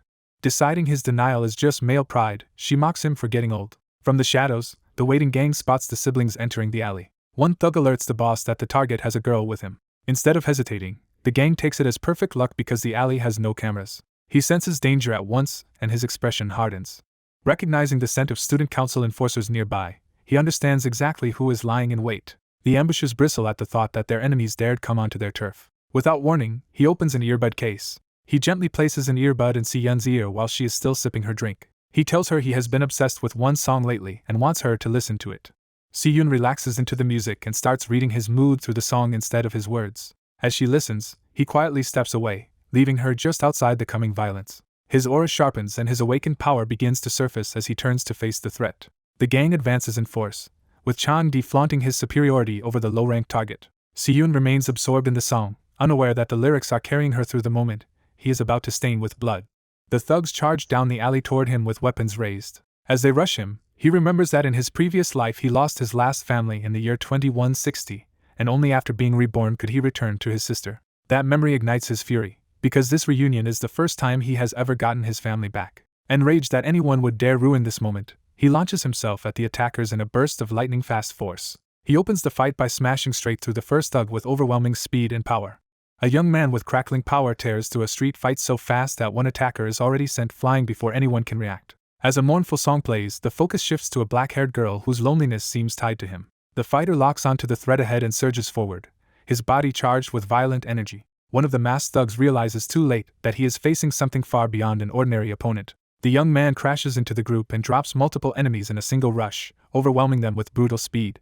He keeps cutting through the alley, smashing another man aside and scattering the rest. Even a larger attacker trying to crush him from above cannot stop his advance. Instead, he catches the incoming arm and turns the attack into an opening. With a savage twist, he breaks the man's arm and leaves him screaming. The victim barely manages to register what happened before the pain overtakes him. The fighter follows through without hesitation, driving his glowing arms straight through the man. The impact erupts outward and sends bodies flying, making it clear he is fighting to annihilate, not just subdue. The surviving thug is horrified by how absurdly strong this supposed low-rank opponent really is. Wrapped in golden lightning, the young man charges again with even greater force. He barrels into another cluster of enemies and batters one down before the others can organize. A second thug is smashed aside just as another armed man realizes he is next. The last visible knife wielder braces himself, trying to stand his ground against the oncoming assault. He tries to bolster himself by insisting he is the strongest among his kind. That bravado turns into a desperate challenge as he convinces himself he can still win. The young man answers with a single crushing blow to the head that instantly breaks that illusion.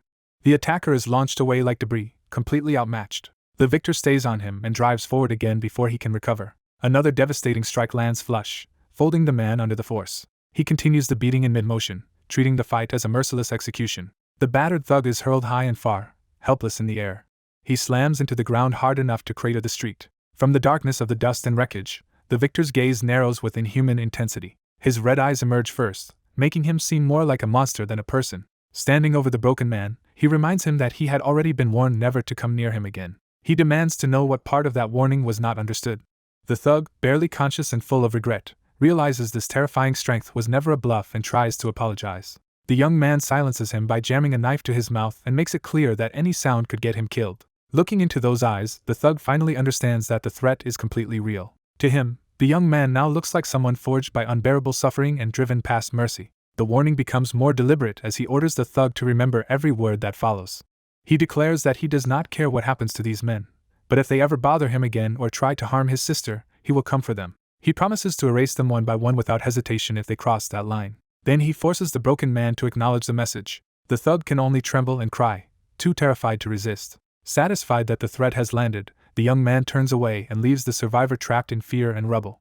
The violence gives way to the song's image of a sky returning to normal, hinting at a calmer memory beneath his rage. The black-haired girl feels an unexpected loneliness from the song, as if it is carrying someone else's sorrow. She cannot understand why it moves her so deeply, but it brings her to tears. Thinking of her brother, she struggles to reconcile this sadness with the short time they have known each other, and wonders how someone with her beside him could feel so alone. She calls out to him, half worried and half trying to shake him out of whatever heavy mood has taken hold. The scene shifts into a softer memory as he stands before her with a small box in hand. He gently offers her a gift, addressing her affectionately as Yuni. When she sees the holographic pen inside, her surprise turns into delighted disbelief at how extravagant it is. Her excitement immediately becomes concern as she realizes how expensive it must have been, and wonders how he could afford it. His inner thoughts reveal the truth behind the gift. He is trying to make up for a past life in which he failed to protect her, and even failed to protect her dream. He remembers a vow that in this life he will protect everything precious to him. That promise is rooted in the memory of a brutal street attack, with the wounded crying for an ambulance while he was powerless to stop the damage. In the present, his sister experiments with a special pen that projects light into the air. When the device successfully creates holographic fish, she is thrilled that it really works. Her brother indulges her excitement, and happily praises her cooking, pleased that she enjoys the gift. She immediately worries about their finances and scolds him for spending money when rent is still a burden. He shocks her by revealing that he has already paid the entire year's rent. Trying to avoid further questions, he claims he made the money through a small business with a friend. She sees through the lie at once and realizes he is hiding something important from her. Even so, her suspicion gives way to a more private realization. She notices how genuinely happy he looks, a smile she has not seen from him in a very long time. Moved by that change, she reaches out to him with quiet affection. She tells him that whatever happens, he must not push himself too hard. He accepts her concern with a soft, reassuring calm. Elsewhere, doctors report that Qiandi's injuries are catastrophic, with most of his body fractured. His condition is so severe that even elite treatment could not fully heal him within a month. Qichen reflects on how reckless it was to challenge him, while also noting that Qiandi was beaten into this state. A woman points out that this means Qian will likely miss the graduation exam. Sichin dismisses the setback, coldly insisting his team is better off without dead weight. His detached cruelty leaves the room tense rather than surprised. Gong Xian, the university's career director, recognizes that Sichin is once again the source of trouble. He reports that he has reviewed the latest internal ranking results. Those results confirm that another student has reached C rank and now stands above Sichin in school standing. That revelation clearly catches Sichin's attention. Gong Xian warns him that his father, the Alliance vice chairman, will personally observe the graduation exam, so he cannot afford to let anyone else take the spotlight. He also hints that if things go badly, there is still one opening left on Gong Ting's team. The woman frames that fallback as a favor they could still request if Sichin fails. Sichin rejects the concern outright and says they are worrying for nothing. He reminds them that he never used his full power during the ranking assessment. He promises that at the combat examination he will prove his superiority to everyone. In his mind, the exam will settle once and for all who is strongest. Late that night in the dormitory, the protagonist continues training alone under the shower. After finishing a weighted 10-kilometer run, he reflects that the family's immediate money problems are solved and he can finally pursue his real objective after graduation. That objective is to win first place in the graduation exam and claim the 1 million prize. He also intends to repay Qin Ji and preserve an alliance he expects to need in the future. Lying in bed, he measures the time left and realizes the examination is less than a month away. He concludes that he still needs to level up several more times before then. At that moment, the Glutton system activates again. He is drawn into a strange realm dominated by a towering, ominous structure. As he approaches, the place feels like a forbidden monument waiting to be opened. Reviewing his status, he notes that his weakest revealed class, Gravehound King, is only C rank. His stronger class, Abyssal Fiend, has no displayed official rank because the system says its true value cannot yet be determined. With 2 of his remaining classes also still unmeasured, he realizes much of his real ceiling remains unknown. The system then presents an SSS rank item, the Time Rift Key, which can unlock the gates of the Tower of Darkness. When the key is used, the sealed entrance begins to open. A massive violet vortex forms beyond the gate, and he decides to test what lies inside the Tower of Darkness. He steps into the portal without hesitation. The moment he arrives, he senses that this place is unlike anything he expected. He finds himself in the Fallen Star Wastes, a stark alien landscape beneath a cosmic sky. Before he can take it in, something unseen startles him and puts him instantly on guard. Sichin arrives on the new floor and nearly collapses under crushing pressure. He realizes the Fallen Star Waste has gravity around 10 times normal, making even movement a struggle. As he assesses the situation, he concludes the entrance has vanished, and the only way forward is to kill this floor's boss, though in his condition he can barely use a fraction of his power. Before he can adapt, a massive presence approaches across the barren ground. The boss reveals itself as a phantom lion, a B-rank star warrior monster. Knowing his current class is a bad match, Sichin forces a class change despite the strain. He completes the switch to Lightning Assassin and identifies the lion as the enemy he must bring down. The phantom lion attacks immediately, lunging before he can settle into the fight. Sichin evades at the last moment and tries to counter while it passes. Feeling his body respond with renewed speed, he decides to end the battle quickly. His lightning strike lands poorly, and both the killing blow and paralysis effect fail. The failed hit shocks him, because he expected the opening to be decisive. He realizes the extreme gravity has ruined his precision, while the monster has fully adapted to this environment. That advantage becomes obvious as the lion keeps moving with unnatural ease. Sichin understands that brute force alone will not work here and wonders if the answer lies in the Purgatory Magic Tower's own power system. He switches again, this time into Purgatory Rakshasa. The new class grants him gravity-based abilities and stronger close-range stats, making it better suited for this battlefield. Recognizing the class advantage, he commits to a direct melee exchange. He slams into the Phantom Lion with overwhelming force and drives it into the ground. Then he stacks his gravity manipulation higher and higher, pushing his attack into extreme amplification. In a place already saturated with gravity, his punch becomes dozens of times stronger than normal. The empowered blow crushes into the lion at point-blank range. As the monster reels, Sichin bears down on it without letting up. He activates Triphase Gravity Calamity in super heavy mode and refuses to give the boss any chance to recover. The battle ends with Sichin left battered and barely able to move. The system confirms the kill and awards him a Phantom Lion bone while the impact crater marks how hard he had to push himself. He gains experience, levels up to 11, and lies there catching his breath. While recovering, he reflects that a class card's stars determine how much it multiplies his base stats. Comparing his options, he notes that Purgatory Rakshasa has more stars than Lightning Assassin, so its overall amplification is greater. Even so, defeating only a B-rank monster shows that his current classes still have not broken into true A-rank territory. That thought leads him to a more troubling inconsistency. He notices the dead monster left no devourable mark, unlike previous kills. At the same time, the gate to the next floor still does not appear. Sichin begins to suspect the lion was never the real boss. A dark portal opens nearby, confirming his fear.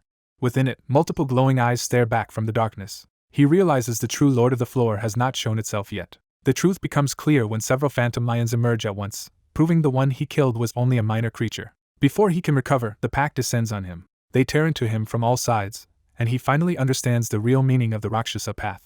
The lesson of this place is that once the gate opens, what awaits him is endless pain. To survive, he must endure every attack without breaking. And beyond endurance, he must conquer the suffering itself if he wants power. Sichin jolts awake from the ordeal, gasping as if the battle had been real. He finds himself back in his dorm room, shaken from the dream while his roommate still sleeps nearby. Even awake, he can still feel the remembered agony of flesh tearing and bone straining, and he knows the pain was no illusion. He accepts that becoming stronger will demand real suffering, and that his solitary road through purgatory has only begun. The next day, attention shifts to National Awakener University's graduation combat assessment and team formation ceremony. At the auditorium, faculty and officials gather to oversee the event. Among the students, word spreads that high-ranking members of the Guild Alliance will personally attend to watch the assessment. As the new team rules are announced, the students realize this year's assessment has become much stricter than before. Sichin notes that teams now need at least 5 members and at least 1 higher student, unlike previous years when rank did not matter. While the class wonders why the school made the exam more competitive, the administrator cuts off the speculation and takes control of the room. He informs them that everyone's rank data has already been sent to their wristbands and orders them to form teams immediately. The students eagerly pull up their rankings, expecting the list to settle the scramble for alliances. The roster reveals each student's name, rank, and whether they already have a team, turning the room into a marketplace of value. One bespectacled student suddenly notices something is wrong with Sichen's result. The list places Sichen at low E rank, near the very bottom. His classmates are stunned, because someone they thought was far stronger has somehow been reduced to one of the weakest ranks. Others quickly remember that Sichin had previously tested at C rank, making the downgrade feel impossible. The mood shifts from admiration to contempt as students decide his earlier reputation must have been false and abandon any thought of teaming with him. Sichin understands at once that this ranking will isolate him and ruin his chances of finding allies. Around the room, students openly dismiss low-level classmates as dead weight and regret ever trying to recruit them. Gong Ting watches the fallout in silence, taking in how quickly the room turns cruel. At the front, the director calmly observes the chaos he has set in motion. He privately mocks his nephew and reflects that the boy still does not understand how power and human nature can be manipulated. Confident in his control, the director decides to teach him a harsher lesson by ensuring even weak opponents can crush him. As the order to form teams is repeated, the room erupts into a desperate rush for useful partners. Students swarm Gong Ting, begging to be accepted because his strength offers the safest path to success. More and more classmates pile on, each trying to prove they deserve a place on his team.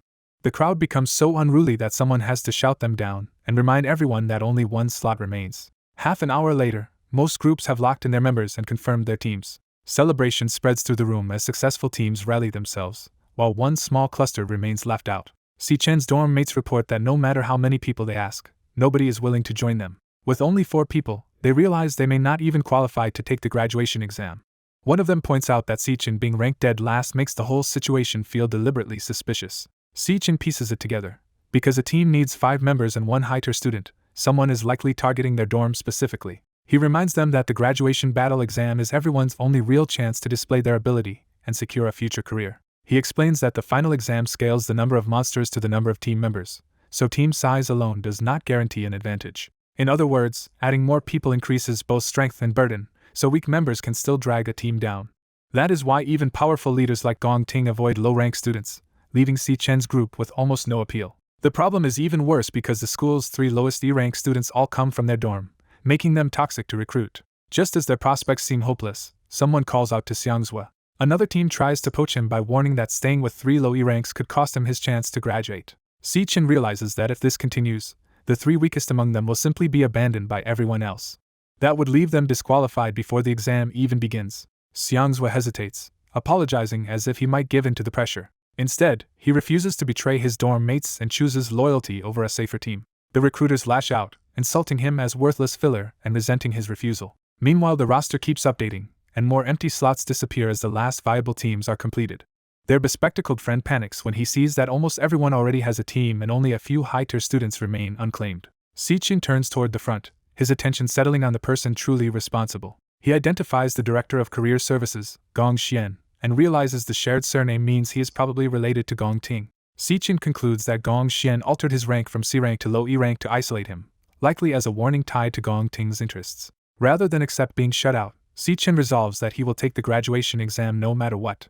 He initiates a class change, deciding that if they want to target him openly, he will answer in kind. The transformation completes in a burst of power, and Si-chin steps forward with no intention of staying polite. He makes it clear that proving himself will not wait for the official exam, immediately drawing the adults' alarmed attention. His dorm mates are shocked as they realize he is about to do something reckless in front of everyone. Si-chin invokes the university's tradition that students may challenge one another at any time, turning the room into the stage for his counterattack. Si-chin makes a deliberately provocative move, openly displaying his strength because he knows that if he defeats a major rival, ambitious students will come to his side. The room understands how reckless that is, since almost no one would challenge others so publicly without a larger plan. Gongting watches in silence, immediately recognizing Si-chin as a serious obstacle. Si-chin's intent becomes clear: beat Gongting first, then use that victory to attract strong recruits. Before that contest can settle, someone calls out to Si-chin and asks whether his team is still recruiting. The newcomer, Lingyu, announces that she wants to take this year's graduation examination as well. She lightly presents herself as a former D-rank student, and claims she would only hold the team back, making her offer sound harmless. Her appearance beside Si-chin shocks the room, because no one expected someone of her status to associate with an outsider like him. The surprise is even worse for one student who realizes this is his own cousin and cannot believe what she just volunteered. The supervising director reacts violently, sensing the situation slipping out of his control. As Lingyu walks in, whispers spread that the student council vice president is joining a team everyone had dismissed as trash. Rumors quickly elevate the stakes further, since she is said to be an exchange student with a mysterious background and exceptional talent. The director tries to stop her formally, arguing that as an exchange student she is not eligible to participate. He adds that she has no recorded rank transfer or recent reports, so allowing her in would break the school's rules. The principal suddenly appears and immediately backs the objection, startling everyone present. His arrival shocks the director, who had not expected the principal to involve himself at all. The principal publicly distances Lingyu from the school and questions why she is entangling herself in this matter. Si-chin is briefly distracted by the principal's unexpected teleportation ability, realizing this man is far more unusual than his title suggested. The principal presses the point, saying it would be unfair for Lingyu to enter an exam meant to reveal students' true abilities, and she mockingly agrees. Si-chin studies them closely, sensing there is more hidden here than either of them is saying. He realizes he cannot read the rank of either the principal or Lingyu, confirming that both are concealing their true level. The director hurriedly sides with the principal and hides behind the school's reputation for strict rule following. The principal then turns the discussion into a broader speech about the university's mission to cultivate elite awakeners for the world. He frames the graduation battle exam as a long-standing tradition and a defining moment in every student's future. From there, he argues that denying students this chance because of special circumstances would damage the school's credibility. The director panics, realizing the principal's words may be aimed at exposing his own behind-the-scenes tampering. He suspects the principal and Lingyu are working together to protect Si-chin and wonders why that boy matters so much. Unable to confront the principal directly, the director decides to retreat and preserve himself. Instead, he quietly reassures Gongting that the strongest students have already been claimed by other teams, so Si-chin should still be easy to beat. Forced to adapt, the director suddenly praises the principal's reasoning and invents an official exception for underfilled teams to enter the exam. He formally declares that teams with fewer than 5 members, or even individuals with no team, may still participate. With that ruling, Si-chin's side is recognized as a valid team. His new teammates celebrate securing entry into the exam and immediately acknowledge Si-chin as their captain. Watching the result, the principal remarks that Lingyu's interest in Si-chin is much stronger than he expected. He weighs the coming clash between Gongting, leader of the strongest team in school history, and Si-chin, the most discussed new talent in the academy. The principal becomes curious which dungeon each side will choose and how many points they can ultimately earn. Once the teams are finalized, the staff announces that each captain may now select a dungeon for the exam. Almost immediately, a submission arrives, astonishing the staff with how quickly one team has decided. Everyone learns that Si-chin's team made the first choice, and the room turns toward the screen in alarm. That alarm becomes outright disbelief when people see which dungeon he selected. His own teammates panic and beg him to undo the decision, convinced he has chosen something insane. Si-chin remains calm, showing that he made the choice knowingly. The rules are then laid out. Students enter a real dungeon and earn points by defeating monsters and monster lords. One part of the score comes from clearing the dungeon completely, with surviving enemies reducing the total. Another major score comes from defeating the dungeon boss, though failing to do so carries no penalty. A third category rewards speed, with the score dropping the longer a team takes beyond the 1-hour mark. The final total is then modified by the dungeon's rank, since harder dungeons carry larger score multipliers. The comparison shown makes the key difference obvious. An F-rank dungeon gives only a modest bonus, while an E-rank doubles the score. As a result, an F-rank run can reach only 75 points, but an E-rank run can reach 100. Si Chen's shocking choice is revealed as a calculated gamble for the maximum possible score by taking an E-rank dungeon. The school announces that every member of the highest scoring team will earn a chance to join the Imperial Guild. On top of that, the class MVP will be directly recruited into guild management and receive a huge cash prize, making the coming exam even more important. Students note that the school record is 90 points, set by the current leader of the Imperial Guild, and warn that even an E-rank dungeon would require at least 3 D ranks on one team. As Gong Ting's strong team studies the options, others believe they may be capable of breaking the school's all-time record. Before most teams can even settle in, a submission alert suddenly goes out. The room is stunned to learn that the team acting first is Si Chen's. The shock deepens when everyone sees that his team has chosen a D-rank dungeon. Si Chen calmly locks in the D-rank choice and waits for his teammates to respond. His classmates are horrified, since no one has ever cleared a D-rank dungeon before, and they wonder if he made a reckless mistake. Even when confronted directly, Si Chen remains unfazed while others demand to know if he understands what he has done. One teammate nearly panics, convinced he has been trapped on a suicidal team. The system forces each member to decide whether to follow their captain into the D-rank dungeon, leaving them little room to escape. A worried teammate tries one last time to make Si Chen understand that a D-rank is far beyond normal expectations. Si Chen answers simply that he chose it deliberately. Another submission comes in, showing that one teammate has accepted the D-rank plan. That confirmation makes it clear the decision is spreading through the team. The room erupts again as people realize a second student has also committed to the D-rank dungeon. Watching the chaos, Gong Ting welcomes the development as something that will make this year far more interesting. His allies mock Si Chen's team as arrogant fools pretending to be tougher than they are. They dismiss the choice as a stunt by students who expect to fail anyway and just want attention. They keep laughing, convinced that once the reality of a D-rank sinks in, Si Chen's teammates will back out. But one of Si Chen's teammates studies him in silence instead of joining the ridicule. He realizes Si Chen is acting with a new kind of resolve and strength that he never used to show. That realization pushes him toward a decision. Remembering their years together, he chooses loyalty and confirms that he will stay with Si Chen to the end. Another teammate follows, deciding that since they were already expected to finish last, they might as well commit fully and see what a D-rank dungeon is really like. Only one hesitant member remains unconvinced. He protests that the others are dragging him into disaster and asks how he is supposed to survive if he is the last holdout. In the end, fear of being left behind and a burst of reckless solidarity push him to confirm as well. With every member now committed, Team Si Chen officially submits for the D-rank dungeon.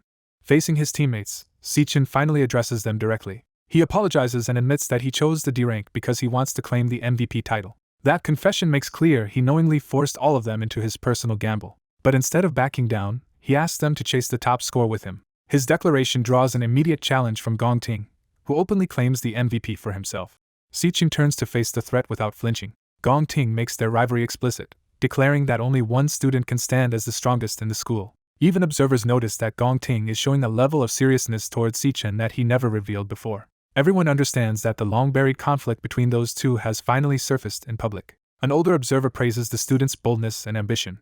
But another warns that Si Chen's choice is still dangerously overconfident, because even a top student should not be able to solo a D-rank dungeon. The risk is enormous because a D-rank offers a triple score multiplier and a maximum of 150 points. Yet that reward comes with difficulty even greater than an A-rank exam, making Si Chen's underpowered team a terrible match for it on paper. With only a little over a month left before the battle examination, the pressure to become worthy of that choice becomes immediate. The expectation is that Si Chen's team must raise their abilities drastically in a very short time if they want any chance at all. While other students train in advanced combat simulations, the standard path still seems far beyond what Si Chen's team can currently handle. 17 days before the exam, Si Chen has his exhausted teammates training outside instead. They complain bitterly that everyone else is using the monster combat simulator while they are being run ragged by basic physical drills. As they list dodgeball, shuttle runs, sprints, and distance running, they question why any of this matters for the graduation exam. Si Chen explains that at this stage, more simulated elemental practice will not change the outcome, because a simulation is still only a simulation.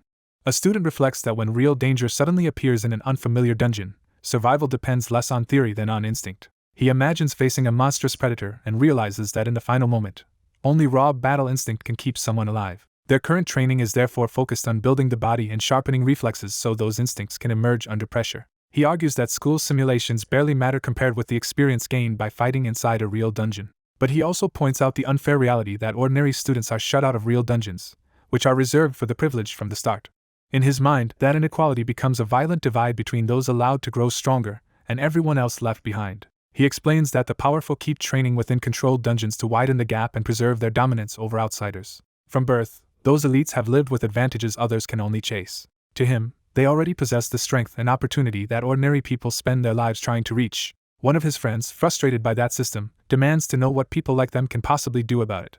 He answers with a bold plan: enter the Imperial Guild and shatter the social barrier in front of everyone. He insists the graduation combat exam is their only real chance to rise above the students born ahead of them. Privately, he sees the exam as his own best opportunity to surpass those elites as well. He commits himself to that promise and declares that they will win. With 15 days left, he throws himself into brutal dungeon training in the Dream Tower's Starfall Barrens. The training is savage, and he is slash bloody while fighting powerful beasts head-on. Even as the attacks keep landing, he continues forcing himself through the pain to grow stronger. 10 days before the exam, he also drives his team through exhausting physical drills, refusing to let them fall behind. At the same time, he keeps battling in the dungeon, pushing his body against overwhelming enemies. Elsewhere, another elite fighter trains just as intensely, cutting down monsters with practiced ease. 5 days remain, and the protagonist is still grinding through punishing strength training while his teammates struggle to keep up. 3 days before the exam, the elite swordsman continues his own relentless preparation amid fire and destruction. With 2 days left, the protagonist clears another dungeon challenge and earns progress toward the Volt Assassin path. 1 day before the exam, battered and bloodied, he decides that the true fight is only beginning. At last, June 17, 2157 arrives, graduation combat exam day. A cheerful escort drone greets the examinees and takes charge of guiding them through the test. As the students prepare, one mysterious participant quietly adjusts a dark mask, hinting at hidden intentions. The examinees gather in uniform with their weapons, tense and ready as the final evaluation begins. The exam is officially launched as energy surges through the testing area. At National Awakened University, important guests begin arriving under heavy security to observe the event. The school principal personally welcomes President Gong, signaling the importance of the visitors. The newcomer is revealed to be Gong Lin, co-founder of the Imperial Guild and father of Gong Ting. Students watching from above are stunned that one of the Imperial Guild's founders has come in person. Their excitement grows when they notice another distinguished guest arriving behind him. A second VIP steps out of the car under guard, drawing immediate attention. He is identified as Carl Cavendish, vice chairman of the World Guild Alliance. The onlookers are shocked that someone of such global stature has come all the way to their school. They realize the administration cleared the area because figures this influential almost never appear in person. Some students even imagine that being noticed by these leaders could change their entire future. Inside the control room, officials explain that 184 students are competing, divided into 28 teams. Most teams selected F-rank layers, a few chose E-rank layers, and only 2 dared to attempt D-rank layers. Sigrid, the Guild Alliance Secretary General, is surprised that any students would risk entering D-rank layers at all. She warns that even professional guild parties can be wiped out there and questions whether the students were properly informed. The school assures her they explain the danger, but admits most students are so inexperienced that even ordinary F-rank monsters are difficult for them. An example from an F-rank lair shows a thornjaw salamander, the kind of enemy students are expected to handle.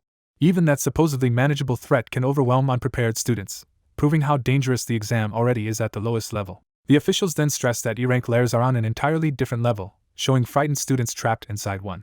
There, every creature is as dangerous as an F-rank boss, turning the lair into a nest of deadly stag beetle spiders. Faced with that reality, a terrified student realizes the challenge is far beyond what they expected, making an E-rank clear nearly impossible for most examinees. Sigrid immediately presses the school on the crucial question of what protection exists if a student ends up in real danger. The academy head assures the Secretary General that students remain their highest priority. He explains that every lair is monitored by Imperial personnel who will intervene the moment a threat becomes extreme. To prove the danger is real, a D-rank monster nearly overwhelms 2 examinees before any rescue arrives. One terrified student immediately abandons the exam to save himself. The officials clarify that anyone who gives up is instantly teleported out of the lair.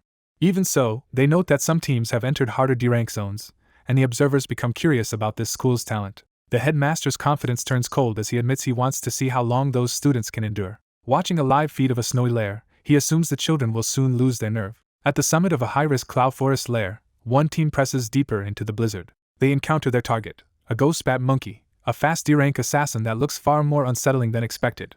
Sichin quickly identifies it as a cloud-type monster that specializes in group attacks and sudden aerial dives, warning everyone to stay alert. Before the team can settle, more shapes gather above them, revealing they are already being surrounded. A whole pack dives at once, turning the encounter into an ambush. Sichin catches the attack first, and warns the others just in time. His warning lets one teammate barely evade a killing strike. Another student crashes through the snow but survives the near miss. A third also escapes by a hair as the monsters tear past. Shaken but alive, the team realizes they have just dodged a coordinated D-rank assault. The monsters slam into the ground and immediately prepare to strike again. One teammate stares in disbelief as he notices Sichin has already moved. In an instant, Sichin cuts down 3 D-rank monsters by himself, leaving the others stunned by the gap between them. Without boasting, he tells them they are too weak to handle this fight and orders them to stay back and protect themselves. He takes full responsibility for the battle and launches himself at the remaining pack. The monster's next rush forces the others to scatter again, while Sichin keeps drawing the danger away from them. One of the boys is still thrown hard into a tree, showing how little margin for error they have. As he recovers, he bitterly realizes their earlier training was never meant to help Sichin at all, only to keep the weaker students alive. That thought deepens into shame as he understands Sichin has been carrying the team this whole time. Meanwhile, Sichin tears through more attackers with overwhelming speed and lightning-charged strikes. The surviving bat monkeys keep swarming him, trying to overwhelm him through numbers. He answers by carving through the pack so violently that the battlefield fills with falling bodies. Watching this, his teammate finally accepts that Ma Long was right about Sichen's strength. Sichen's relentless efficiency makes him look less like a student and more like a seasoned combat veteran. The others can only watch as he dominates the battlefield alone. That helplessness turns inward, and one of them admits to himself that he has been left far behind. Before they can dwell on it, another monster dives from behind toward the exposed students. Ma Long intercepts the attack with a burst of fire, proving Sichin is not the only one willing to fight. He reinforces himself with flame and braces for close combat. Standing against the descending monster, Ma Long reminds the others they cannot let Sichin shoulder everything. His words snap the team out of passive fear and force them to remember this trial belongs to all of them. Ma Long openly declares that this is their graduation assessment too, not just Sichin's. Another teammate immediately agrees and gathers his own power to join in. He casts Vine Lock, sending twisting plants upward to seize the monster. The vines catch it for a moment and create the opening they need. But the ghost bat monkey tears free almost instantly and knocks the caster back, showing brute force alone will not hold it. The failed restraint makes clear that their attacks need coordination, not isolated effort.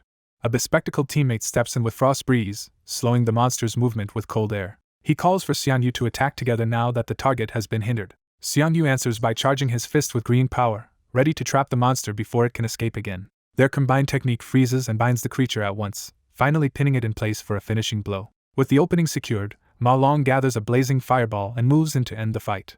A fire mage opens the fight by launching a named burst flame attack straight at the ghost bat monkey. The spell detonates on impact in a blinding explosion, forcing the monster to take the hit head-on. The ghost bat monkey shrieks through the flames, injured but clearly not finished. Realizing the creature is tougher than expected, the attacker keeps pressure on it with a barrage of fire shots. The repeated blasts hammer the monster and drive it back as the team commits to overwhelming it.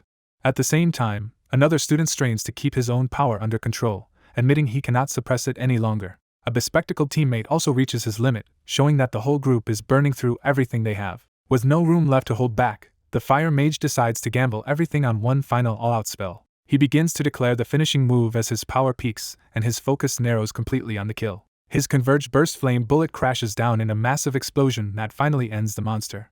A hovering system confirms the result and congratulates the team for successfully killing a ghost bat monkey. The exhausted students collapse into celebration, stunned that they really managed to bring down a D-rank monster. Sichin stays quiet apart from the others, watching the aftermath with a more measured reaction. While the others rush to collect proof of the kill, the reward is identified as a ghost bat monkey finger bone. One teammate boasts that the whole fight was easy, trying to turn the victory into confidence. Standing amid the wreckage, Sichin receives praise from the floating assistant for helping lead the team to success. Elsewhere, an older observer is left shaken that students with almost no combat experience achieved this at all. The result is treated as extraordinary because they killed a D-rank monster despite being below that level. Other high-level viewers remain silent, taking in the implication of what they have just seen. A composed young man in the audience notes that this year's participants are performing far better than expected. As Sichen's image appears, attention shifts from the team's success to him in particular. The seated observer recognizes something familiar in Sichen's face, as if he resembles someone from the past. He remembers Sichen's name, and realizes exactly why the boy stands out to him. That recognition unsettles another observer, who keeps his reaction tightly restrained. Even the host is rattled for a moment before forcing himself back into control. He quickly redirects everyone's attention to another team that had been dismissed earlier for choosing a D-rank dungeon. The broadcast shows that second team already fighting with sharp, disciplined teamwork against monsters inside the dungeon. An observer remarks that their coordination is so polished they resemble a professional guild raid squad. The seated young man grows more interested, impressed by how strong this graduating class appears to be. The host tempers the excitement by warning that the real test has only just begun. The scene shifts deeper into the dungeon, where the team enters the glowing grotto and faces a swarm of noxious toadstool flower soldiers. A flower chanter unleashes a withering hymn that weakens the monster's strength, stamina, and speed all at once. Using that opening, a star mage orders the team to gather the enemies together for a finishing strike. He detonates the clustered monsters with astral fusion, wiping them out in one concentrated blast. Their captain, Gong Ting, steps in with calm precision as the team advances without losing momentum. He cuts through the next threat with searing fracture, showing why he leads the group. His identity is formally revealed as Gong Ting, a C-rank flame soldier and the team's clear powerhouse. His teammates treat the dungeon casually, noting that these monsters are the same kind they already practiced against at school. One of them jokes that the graduation exam must have been rigged in the Gong family's favor, since knowing the right people makes everything easier. Confident they will become champions quickly, they move on toward the dungeon boss with no real sense of danger.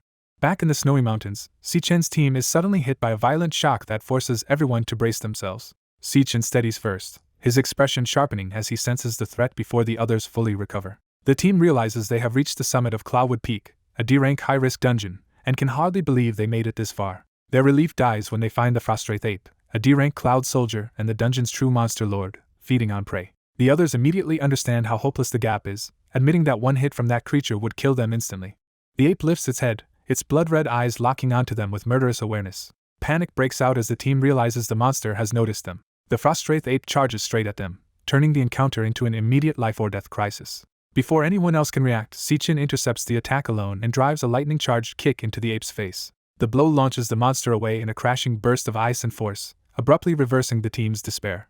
A massive ice beast lunges in, but the black-haired examinee meets it head-on with a burst of crackling force. His attack tears through the creature's head before it can reach him. The monster is shredded apart in an instant, ending the fight almost before the others can process it. His teammates are stunned that he killed such a monster so effortlessly. As the body falls, he quietly receives experience and a new skill, Frostwraith Ape Fury. He finds the reward suspiciously small, concluding the dungeon lord must have been weak and the loot poor as well. Before he can dwell on it, the others discover a huge cache of mana crystals nearby. They rush toward a hollow tree packed with glittering ore and excitedly call everyone over. The group realizes the hollow is stuffed with mid-tier mana crystals, far more valuable than expected. Greed takes over as they imagine selling the haul and securing their futures. Sensing danger, the black-haired boy tries to stop them, but the moment a hand reaches the crystals, a blinding trap activates. The others are caught before they can react, their excitement turning to shock. He understands too late that the treasure was bait. A freezing spell erupts across the area, Arctic Nova. Jagged ice engulfs the students, sealing them in place while their wristbands begin malfunctioning. The monitoring system loses contact with Team Si-chen entirely. Watching from outside, one examiner coldly notes that the students fell for a high-level trap and implies their failure was deserved. Another points out that their lives are now clearly in danger and argues for immediate rescue. The senior authority overrules him and decides to wait a little longer. He justifies the decision by saying their wristbands still show stable vital signs and none of them has chosen to quit. So the examiners leave the choice to endure or withdraw in the students' own hands. Inside the frozen field, the bespectacled boy trembles in pain and terror as the cold overwhelms him. Trapped in ice, he realizes the freezing is spreading toward his core and that he may die if nothing changes. A sinister presence appears before him, confirming the trap was guarding something far worse. The true master of the dungeon reveals itself, a floating skeletal ice lord. The boy recognizes it from the monster manual as a cunning cloud elemental mage that paralyzes prey with ice and knockback before killing them. He identifies it specifically as the Frostbound Lich King, a rare and dangerous C-rank monster lord. Knowing he cannot defeat it alone, he desperately tries to flee and reach his frozen teammates. He forces himself across the ice, determined to hurry before they all die. The Lich punishes the attempt by driving an ice spike through his leg. He crashes to the ground screaming, his escape cut short. The Lich mocks his helplessness and enjoys watching him suffer. His wristband reports a critical injury to his lower left leg and offers him the chance to withdraw from the examination. He refuses immediately, deciding that quitting would doom Si-chen to freeze to death. Instead, he gambles on his support skill, Perfect Origin, hoping it can cleanse the freezing if he can just reach his friend. He drags himself forward through the pain, even as another ice shard tears into his arm. His first purification attempt collapses, and he is thrown down again. The Lich laughs harder, convinced the struggle is pointless. It escalates the attack with frostbone skewers, surrounding him with more lethal ice while his wristband keeps urging withdrawal. Half-conscious and fading, he begins to understand why he has always been left behind by stronger people. Memories of being overlooked, ridiculed, and treated as if he did not matter flood back into him. He remembers how much he sacrificed just to reach this exam at all. He clings to the belief that this was finally his chance to change his life. That conviction hardens into defiance, and he swears he will never give up.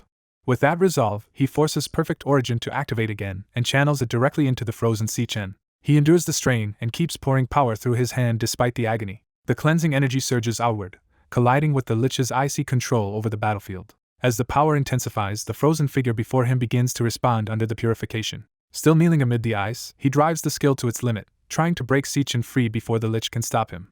Trapped in the freezing assault, the bespectacled boy strains in panic as the pressure closes in. Si-Chen answers with a fierce, focused resolve, his lightning power flaring as he refuses to let the situation end here. He bursts forward at godlike speed and smashes through the ice, imprisoning his companion. The frostbound Lich King is visibly caught off guard by that sudden intervention. In an instant, Si-Chen reaches the trapped boy and pulls him free from the shattered ice. The rescued boy admits Si-Chen could only help so much and that he ultimately had to force himself out as well. Si-Chen dismisses the praise, checks whether the boy can still stand, and learns the injuries are under control for now. The boy quickly refocuses on the real threat, identifying their enemy as a C-rank cloud elemental monster lord, the frostbound Lich King, and warning that they cannot afford to be frozen again. Before he can say more, Si-Chen senses the danger first, and the boy realizes from his expression that something worse is coming. The Lich King unleashes an enormous Giga Frost Nova, a blast so massive that it dwarfs anything the boy expected. The monster revels in its own overwhelming power as the attack expands. Seeing the scale of the spell, the boy panics and realizes they have no normal way to survive it. The Frost Nova detonates across the battlefield in a catastrophic wave of ice. The Lich King laughs as it glides above the devastation, convinced it has secured victory. That confidence falters when it notices something impossible in the aftermath. At the center of the frozen destruction, a new force erupts upward, tearing through the ice field. Si-Chen emerges transformed into a grave-bound king, gaining a frost-based physique that grants immunity to cold and reverses low temperatures into increased power. For the first time, the Lich King reacts with genuine alarm. The boy stares at Si-Chen in disbelief, unable to reconcile this undead frost power with the lightning assassin he knew. He realizes Si-Chen may be one of the impossibly rare awakeners who possess more than one class.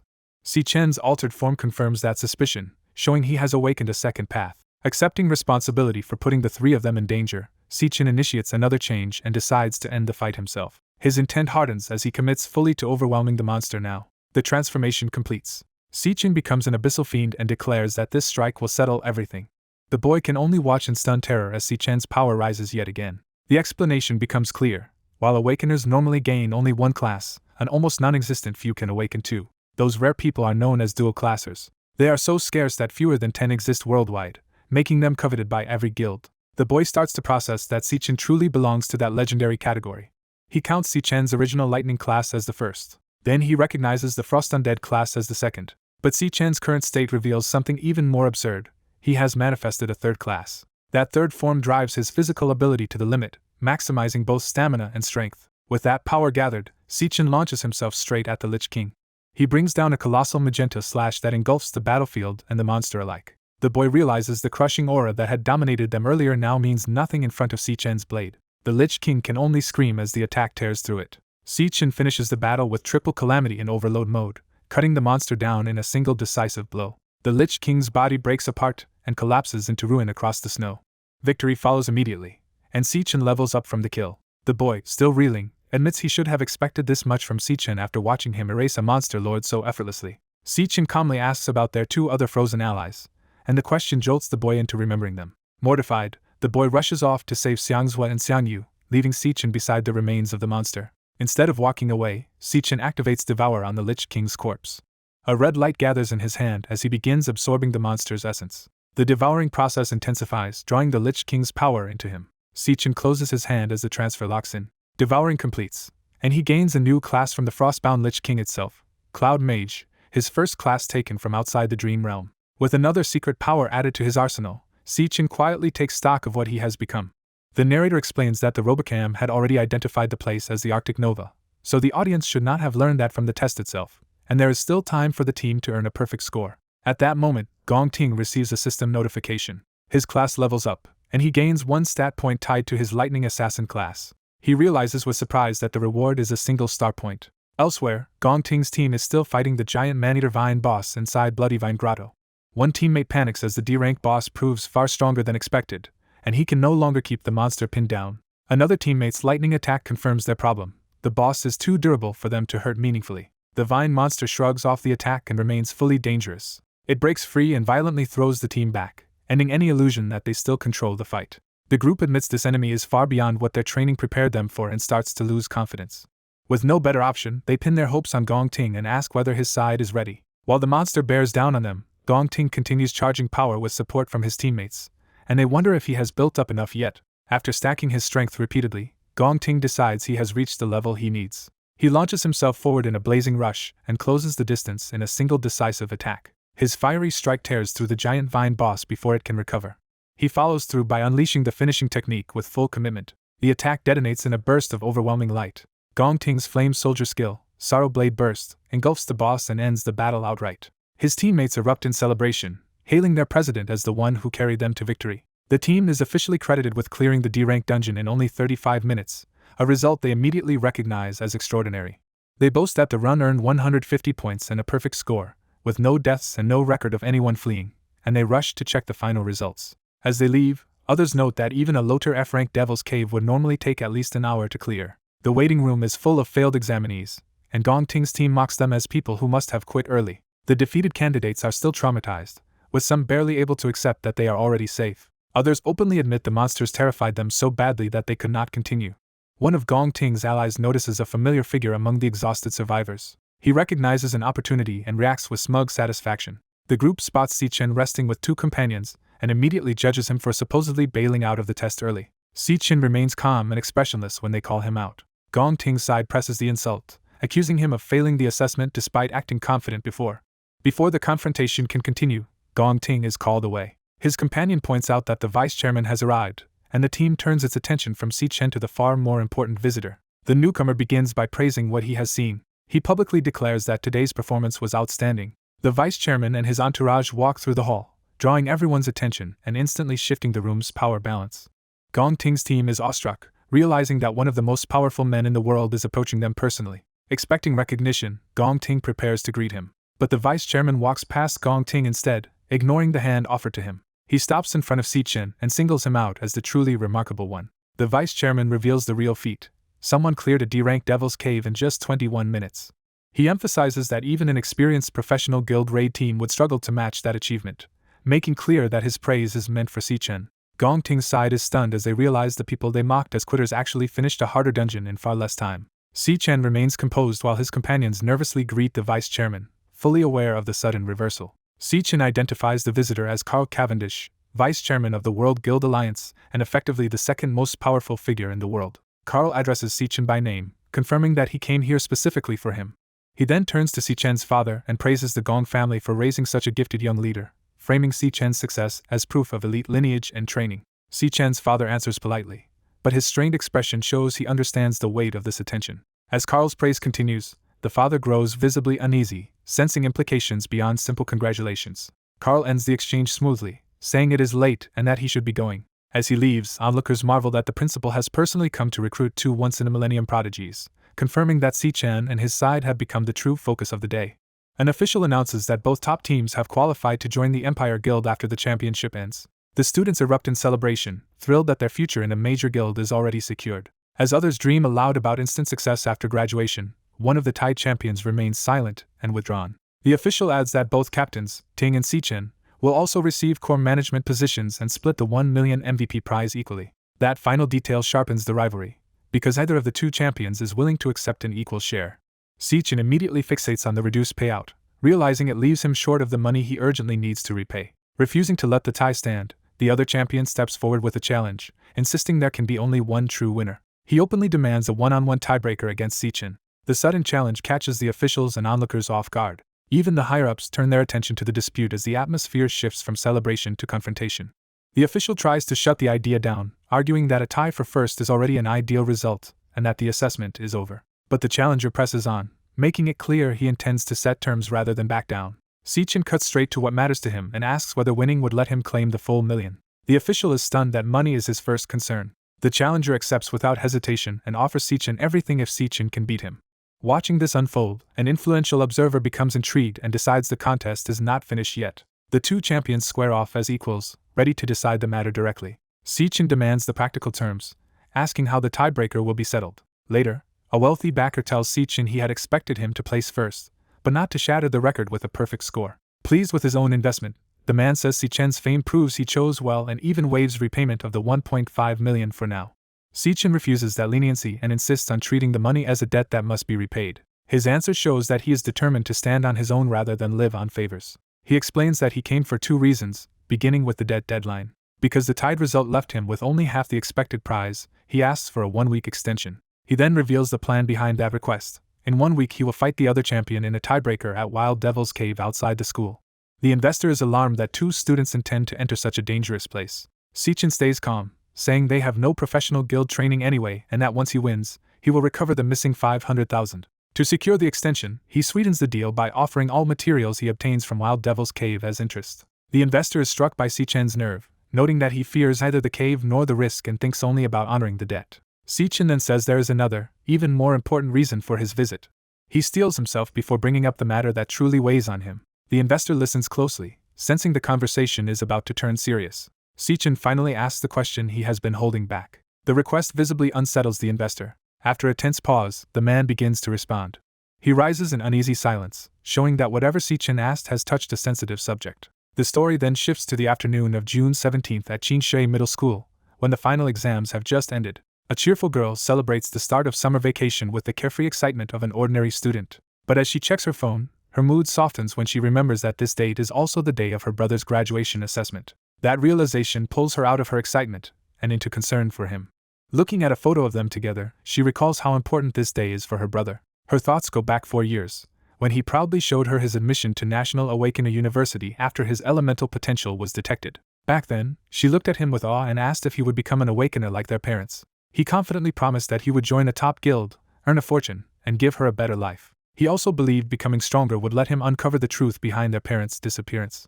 She trusted him completely, convinced he would become an extraordinary awakener. But not long ago, that confidence had eroded, and he was left wondering why he still had not awakened even as a senior. His sister tried to comfort him, refusing to let his failure define him. He forced a smile and told her he only needed to keep working harder. Yet, in the end, despite entering the best university and training harder than anyone, he became the only one who failed to awaken. Xiao Yun broods over how her brother hid his struggles, realizing he must have been carrying his burden alone. Her thoughts are interrupted when a classmate excitedly pulls her into the latest school gossip. The girl announces that the National Awakener University produced twin top graduates this year. As they walk, she explains that both student leaders earned perfect scores and were personally praised by the Guild Alliance vice chairman, making the whole county proud. She then remembers Xiao Yun's brother attends that school and asks if he was involved too, forcing Xiao Yun into an awkward response. Before Xiao Yun can answer, a pink-haired senior greets her directly, catching both girls off guard. He smoothly tells Xiao Yun he has already reserved a private room in the evening building and expects her to be free at 6. Xiao Yun freezes under the implication, while her friend instantly reads it as a romantic invitation. Mortified and unwilling to deal with it, Xiao Yun bolts away on the spot. Her friend is left scrambling after her, bewildered by Xiao Yun's sudden escape. As she runs, Xiao Yun bitterly compares the celebrated success of other students with her own brother's failure to even awaken. Heartbroken for him, she decides the only thing she can do is hurry home and cook a feast to cheer him up. That night, the siblings meet in their rented apartment. Xiao Yun lays out an extravagant hot pot dinner, turning her concern into a full celebration at home.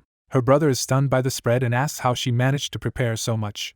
He happily digs in, while Xiao Yun watches in silence, still studying his mood. The evening news begins covering the university's graduation combat assessment as they eat. The report states that Vice Chairman Carl Cavendish attended in person and met with the students, while Xiao Yun's brother keeps eating with suspicious ease. Xiao Yun assumes he is pretending to be unaffected, thinking the failed assessment must have hurt him deeply even if he refuses to show it. The broadcast emphasizes the rare dual champion result, with 2 team leaders achieving perfect scores. It adds that Carl publicly singled out one of those leaders for special praise. When the name Si-chin is spoken, Xiao Yun's attention snaps toward the television. She turns sharply, suddenly sensing something impossible in what she just heard. The realization hits her that the praised student with the perfect score shares her brother's exact name. A memory surfaces of a blood-stained stage and a coiled whip, as if the truth has been buried behind violence. In that memory, a stern man reveals he arranged the stage and even the audience for someone's performance. He condemns the result as a failure, making clear the event was a test of control as much as strength. Facing an injured young man, he coldly says this was not a narrow defeat, but a humiliating loss to an unknown nobody. He strips the young man of autonomy, declaring that from now on he will make no decisions for himself, and that a rematch has already been arranged. The wounded youth lowers his head as the older man promises to settle the matter personally. The man's obsession becomes explicit when he insists that first place must belong to the Gong family, no matter what it takes. Back in the present, the news repeats that the assessment produced 2 perfect score champions. It again notes that Vice Chairman Carl publicly praised one standout team leader. Hearing Si-chen's name a second time leaves Xiao Yun unable to dismiss it as coincidence. She jerks around from the table, now fully shaken by what the report implies. The impossible conclusion forms in her mind. The perfect score prodigy on television may actually be her brother. The report goes further, saying Carl was deeply impressed by Si-chen's performance, and hopes the university will produce more talents like him. Unable to hold it in, Xiaoyun turns to her brother and asks outright whether the Sichin on the news is him. He answers casually while eating, confirming it without any sense of drama. The shock is so overwhelming that something slips from Xiaoyun's foot and clatters to the floor. The moment lands with the force of a lightning strike, as if her whole understanding of him has split open. She stares at him in disbelief, trying to reconcile this calm young man with the brother she thought had failed the graduation assessment. Her thoughts race through the contradiction. He did lead a team to a perfect score, and he was personally praised by the vice chairman. A heavy silence settles between them as she struggles to process how completely she misunderstood him. Then her confusion gives way to tender certainty as she sees him not as a failure, but as her foolishly secretive brother. Tears well up while pride breaks through, and she realizes he truly reached the top. Her brother can only stare back, caught by the sincerity of her reaction. The story shifts back to the night of the graduation combat assessment, where a private dinner hints at the forces moving behind the scenes. A red-haired man leisurely enjoys premium beef, carrying himself with the confidence of someone used to power and privilege. With a knowing smile, he asks for an update, signaling that the real game around the assessment is still unfolding. A blonde subordinate begins her report with formal restraint.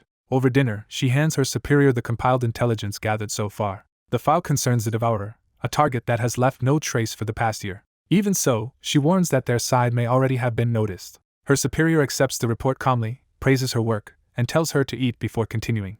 She stops him, making clear that the most important point is still to come. She reveals she has identified another suspicious figure, one who recently made contact with him personally. What alarms her most is how quickly that person's power has grown. To her, that rate of increase is so unnatural that it points to something dangerous. Elsewhere, inside the Devil Tower, Sichin has spent over half a month clearing nearly every monster on his floor.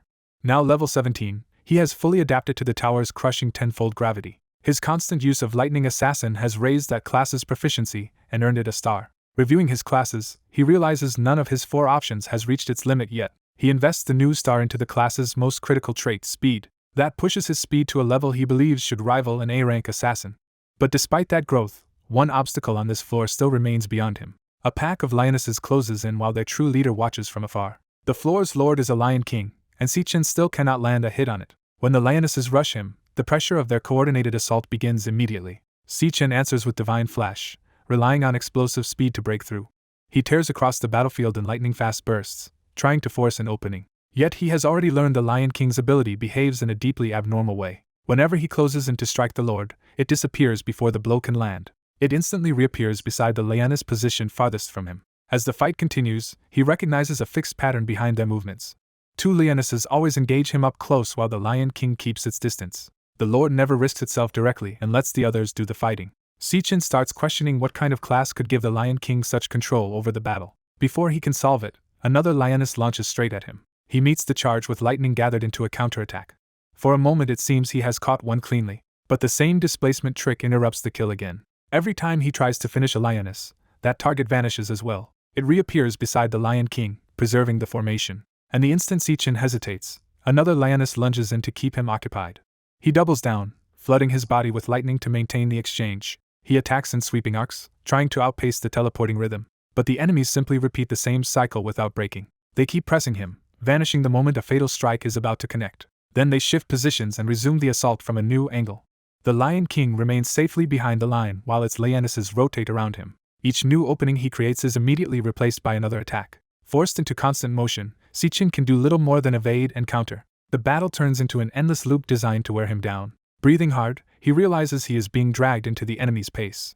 The truth hits him. The Lion King is not struggling at all, it is merely playing with him. That realization sparks a new line of thought. He understands his mistake has been trying to beat them at their own speed game. So in mid-battle he initiates a class switch, abandoning the current approach. If the enemy refuses a direct clash, he decides he has no reason to keep fighting on its terms.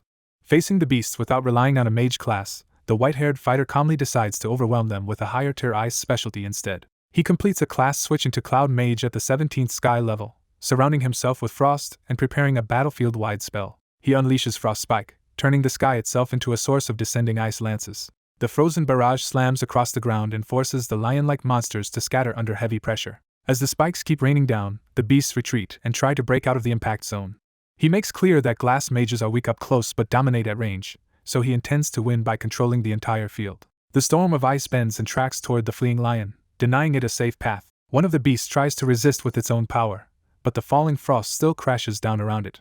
A dark portal opens beside the pack, hinting that their side has a mobility trick ready. The monsters realize too late that the ice has already enclosed them, leaving them trapped inside his prepared kill zone.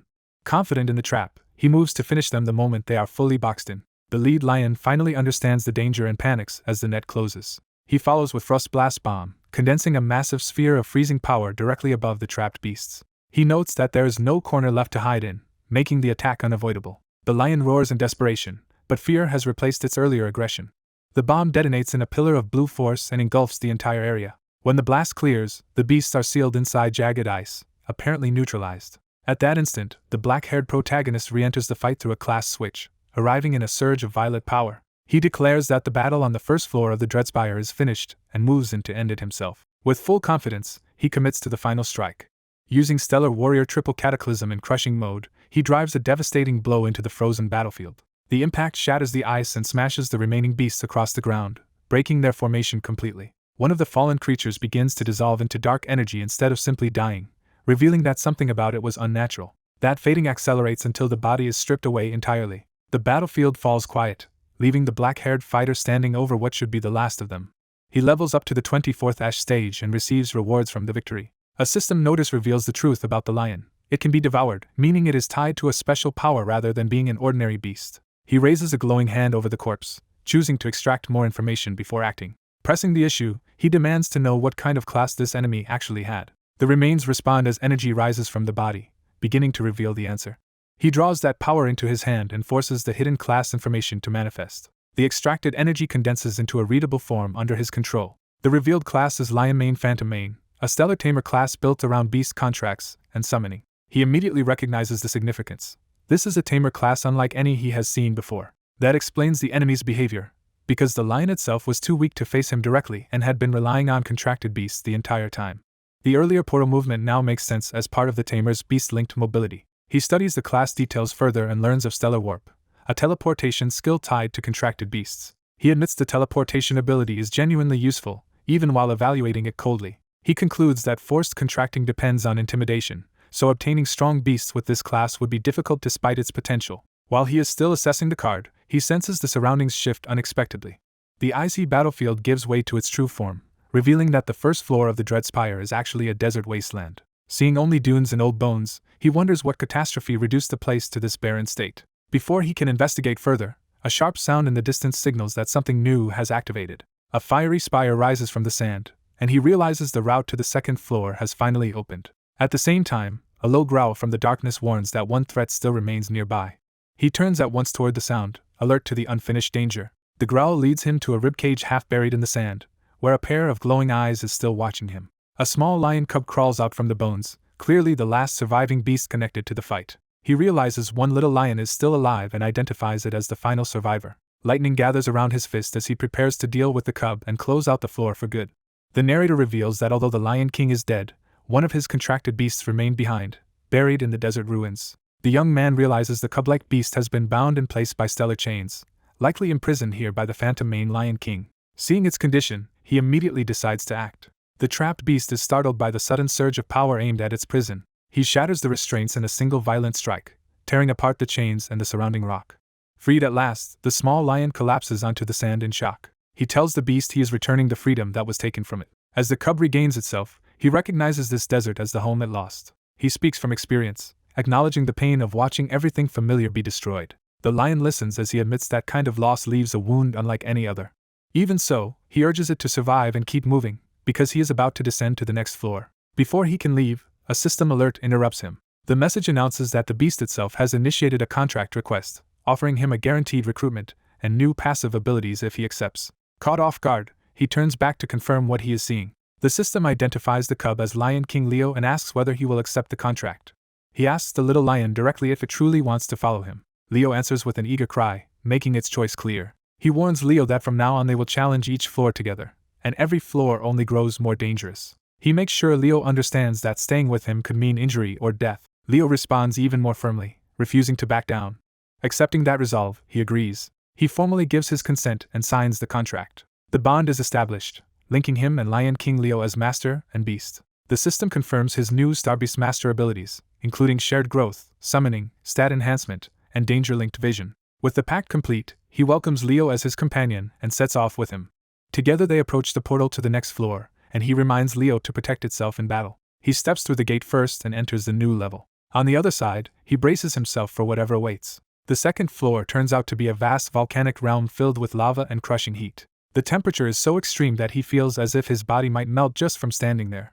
Leo peers over the edge and takes in the sea of lava below. As he wonders what kind of enemy lives on this floor, Leo suddenly panics and leaps back. A blinding attack erupts without warning. He barely registers the threat before it reaches him. The strike punches straight through his chest in an instant. He realizes too late that he has been killed before even seeing the monster clearly. He jolts awake in bed, gasping, as if torn out of a nightmare. Shaken and sweating, he understands that in that vision he died instantly without even glimpsing the creature responsible. The experience leaves him fixated on one question: what kind of monster waits on the second floor? His thoughts are interrupted when his sister calls him out for breakfast. He finds that she has prepared an unusually lavish meal. Surprised by the spread, he blurts out that breakfast feels more like a feast while she gets ready to leave. She casually reminds him to wash the dishes and move the laundry after eating. When he asks why she is rushing off during summer break, she reveals she is heading to a summer job. He is confused, since he thought he was supposed to handle the family's financial burdens. His sister insists she cannot lag behind now that her brother is improving, and says staying home all summer would be dull anyway. She heads out, leaving him with a final list of chores before she goes. After breakfast, he quietly starts by washing the dishes. He then hangs up the laundry, taking care of the house in her absence. The narration reflects that Xiaoyun has always been this kind of person, quietly dependable and determined to carry her share.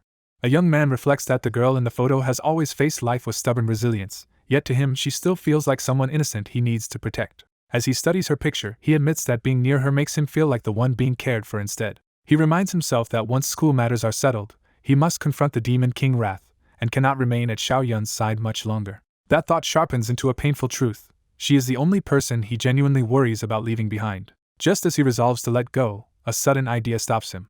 He concentrates, and decides he may have found a way to protect her after all. Using his power, he opens a portal and summons a tiny lion-like beast from the dreamscape Devil Tower. Even he is startled that the attempt actually works. He realizes he has successfully called a contracted beast into the real world. The little creatures immediately prove how unruly they are by tearing through his room.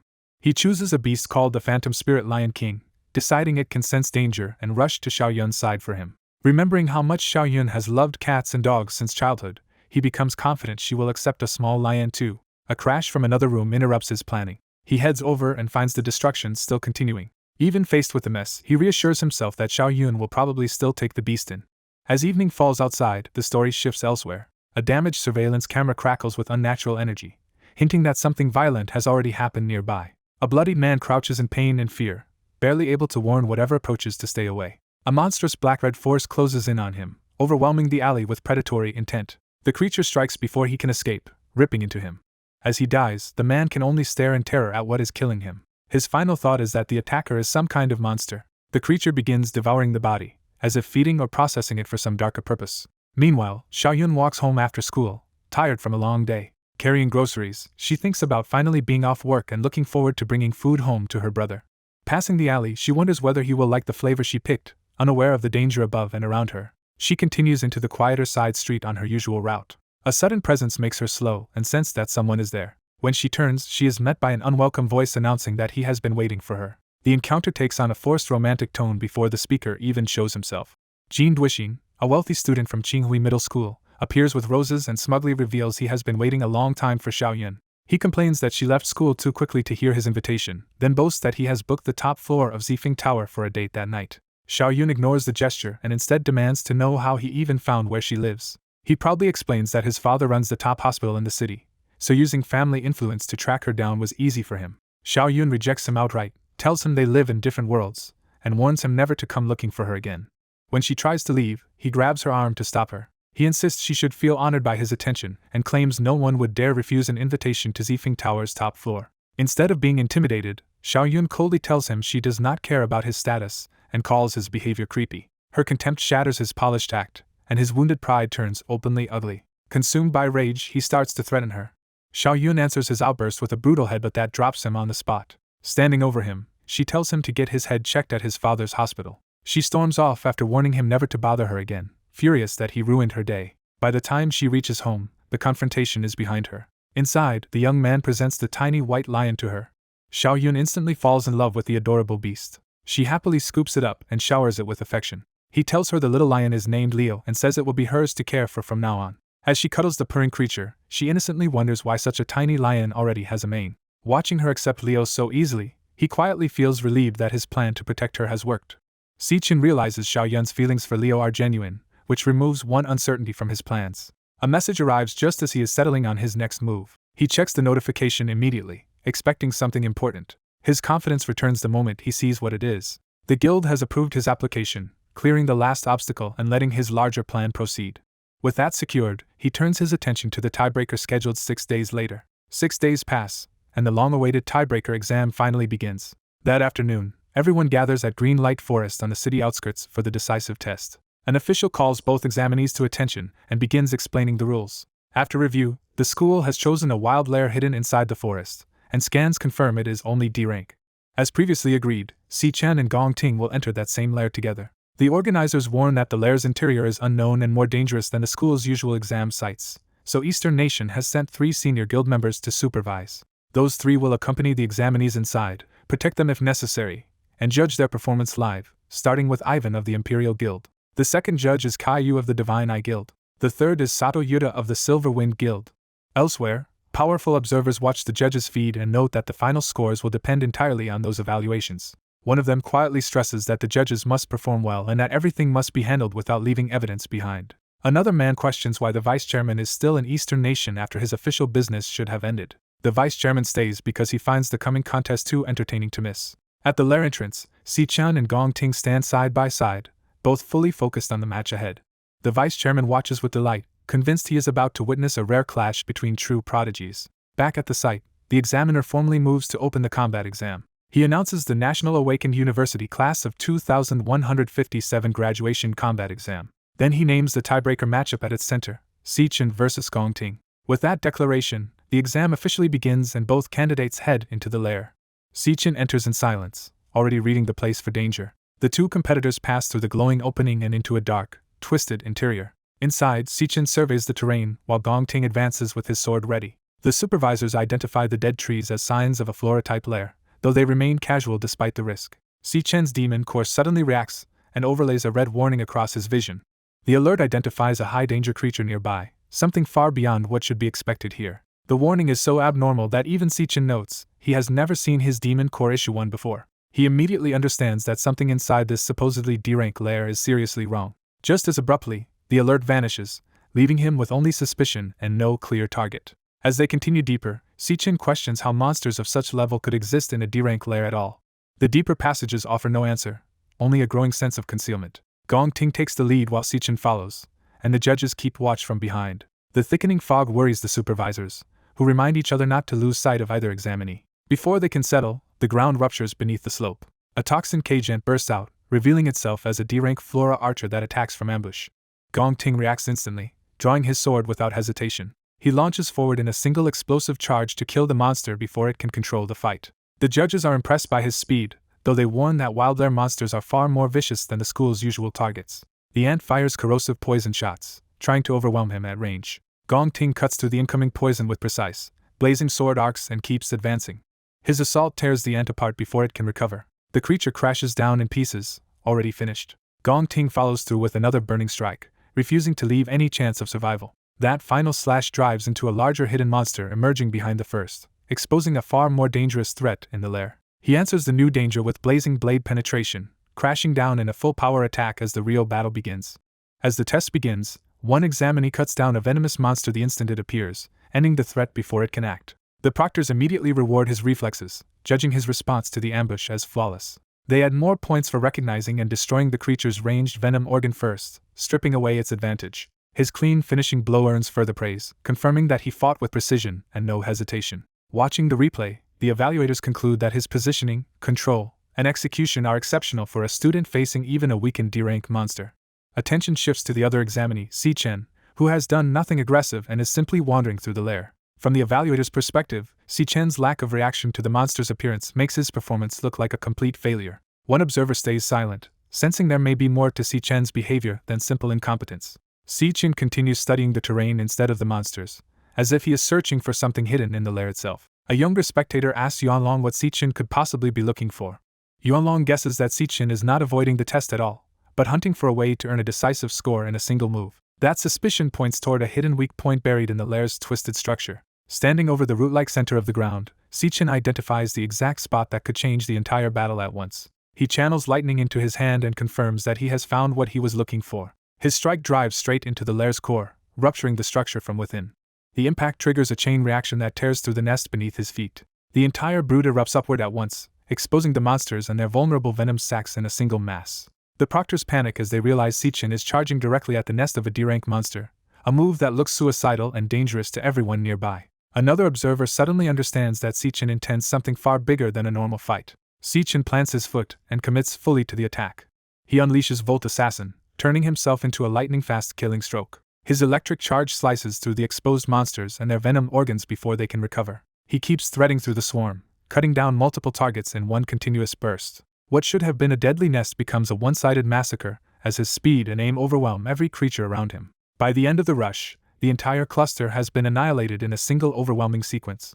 The remains rain down around Sichin, leaving him standing alone at the center of the destroyed lair. The evaluators are left stunned, unable to understand how he erased the threat so completely. They admit that someone listed as only E-rank should not be able to kill a D-rank monster this decisively, much less one above his supposed level. Unable to justify a low score, they start grasping for excuses like recklessness or repetitive technique, even though none of it fits what they just witnessed. The silent observer focuses on Sichin with growing seriousness, recognizing that he may be far more dangerous than his file suggests. Meanwhile, others enjoy the upset, pleased that the old predictions about Sichin were correct and that the exam has become a true contest. They note that the test has barely begun, yet Sichin has already forced an unexpected head-to-head, and now attention turns to how Gong Ting will answer him. That shift in momentum tightens the atmosphere among the watchers. Before the situation can settle, the live feed from the lair begins to distort. The transmission abruptly fails altogether, leaving the observers staring at a complete signal loss. Confusion spreads as they realize this is not a normal technical interruption. Outside the lair, the monitoring team is hit by urgent alarms from the dungeon systems. Their instruments report a signal anomaly and a dangerous change in the lair's status. The readings worsen to total communication failure, while the system can no longer properly identify the risk inside. The technician checks the device in alarm, realizing the problem is coming from the lair itself, not the equipment. The staff begin to fear that something inside the dungeon has fundamentally changed. At the entrance, the green portal starts collapsing and twisting out of its normal form. Then the entrance vanishes completely, sealing the dungeon and trapping those inside. Inside, Sichin senses a sinister presence spreading through the air, accompanied by an unnatural, oppressive resonance. He immediately recognizes that this is not the ordinary behavior of a monster lair. What has awakened is identified as the wrathful voice of a demon king, a far more terrifying force than the exam was meant to contain. Outside, the staff confirm that the entrance has disappeared and admit they have no idea why the dungeon suddenly transformed. Panic takes over as they call for immediate backup, fearing that something has gone terribly wrong inside the demon's lair. Back within the sealed dungeon, the ominous energy coils overhead while Sichin and the others realize they are now facing a new threat far beyond the exam. Even the composed observer is caught off guard, turning toward the disturbance as the true crisis begins.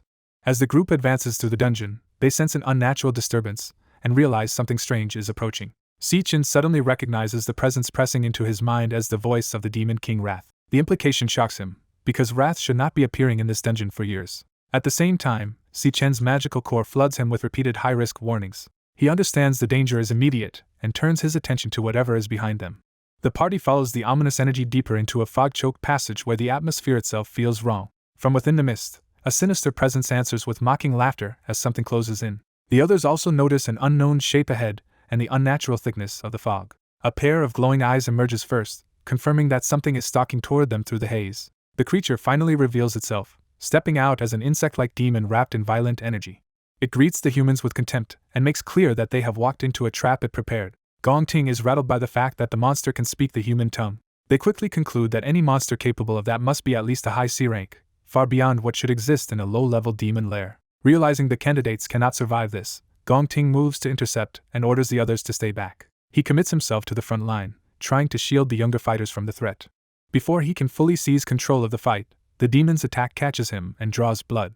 The ambush lands cleanly, showing that even Gong Ting is already being overwhelmed.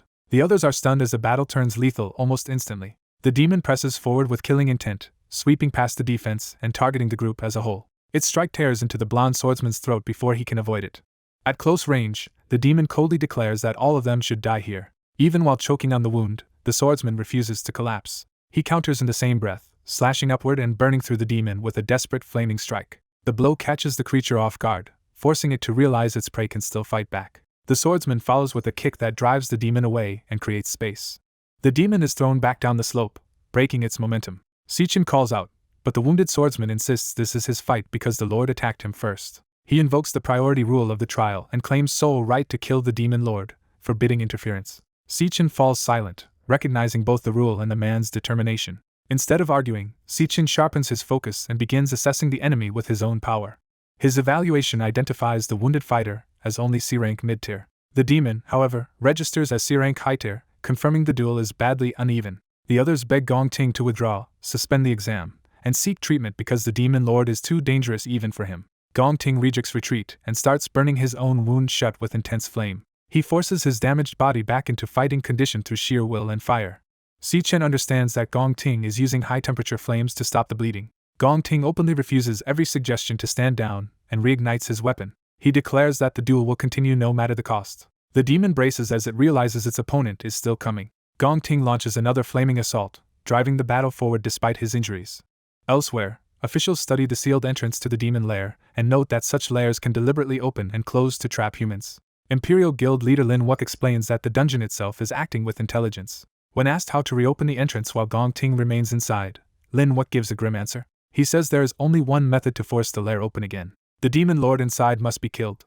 At first, one official assumes that should be manageable because a D-tier lair ought to house only a weak 1-tier lord with average C-tier strength. Lin Wuk immediately corrects him, warning that the D-tier label is a disguise created by the lord itself. From his observations, he concludes this lair is likely connected to the recent disappearances of awakened people. That realization makes the situation far more dangerous than anyone expected. Lin Wuk finally reveals the truth.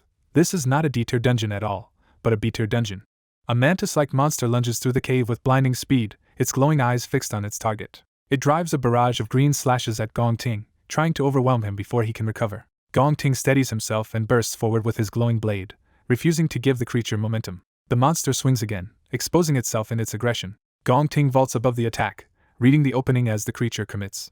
Its strike crashes into the ground instead, leaving it vulnerable for an instant. He seizes that instant and brings his weapon down, recognizing that the monster has finally shown the weakness he needed. His counterattack cleanly severs the creature, ending the fight in a single decisive blow. The monster's remains tumble away across the cave floor. As the body falls still, the others watch from deeper in the lair, stunned by how quickly Gong Ting finished what they thought was the lord.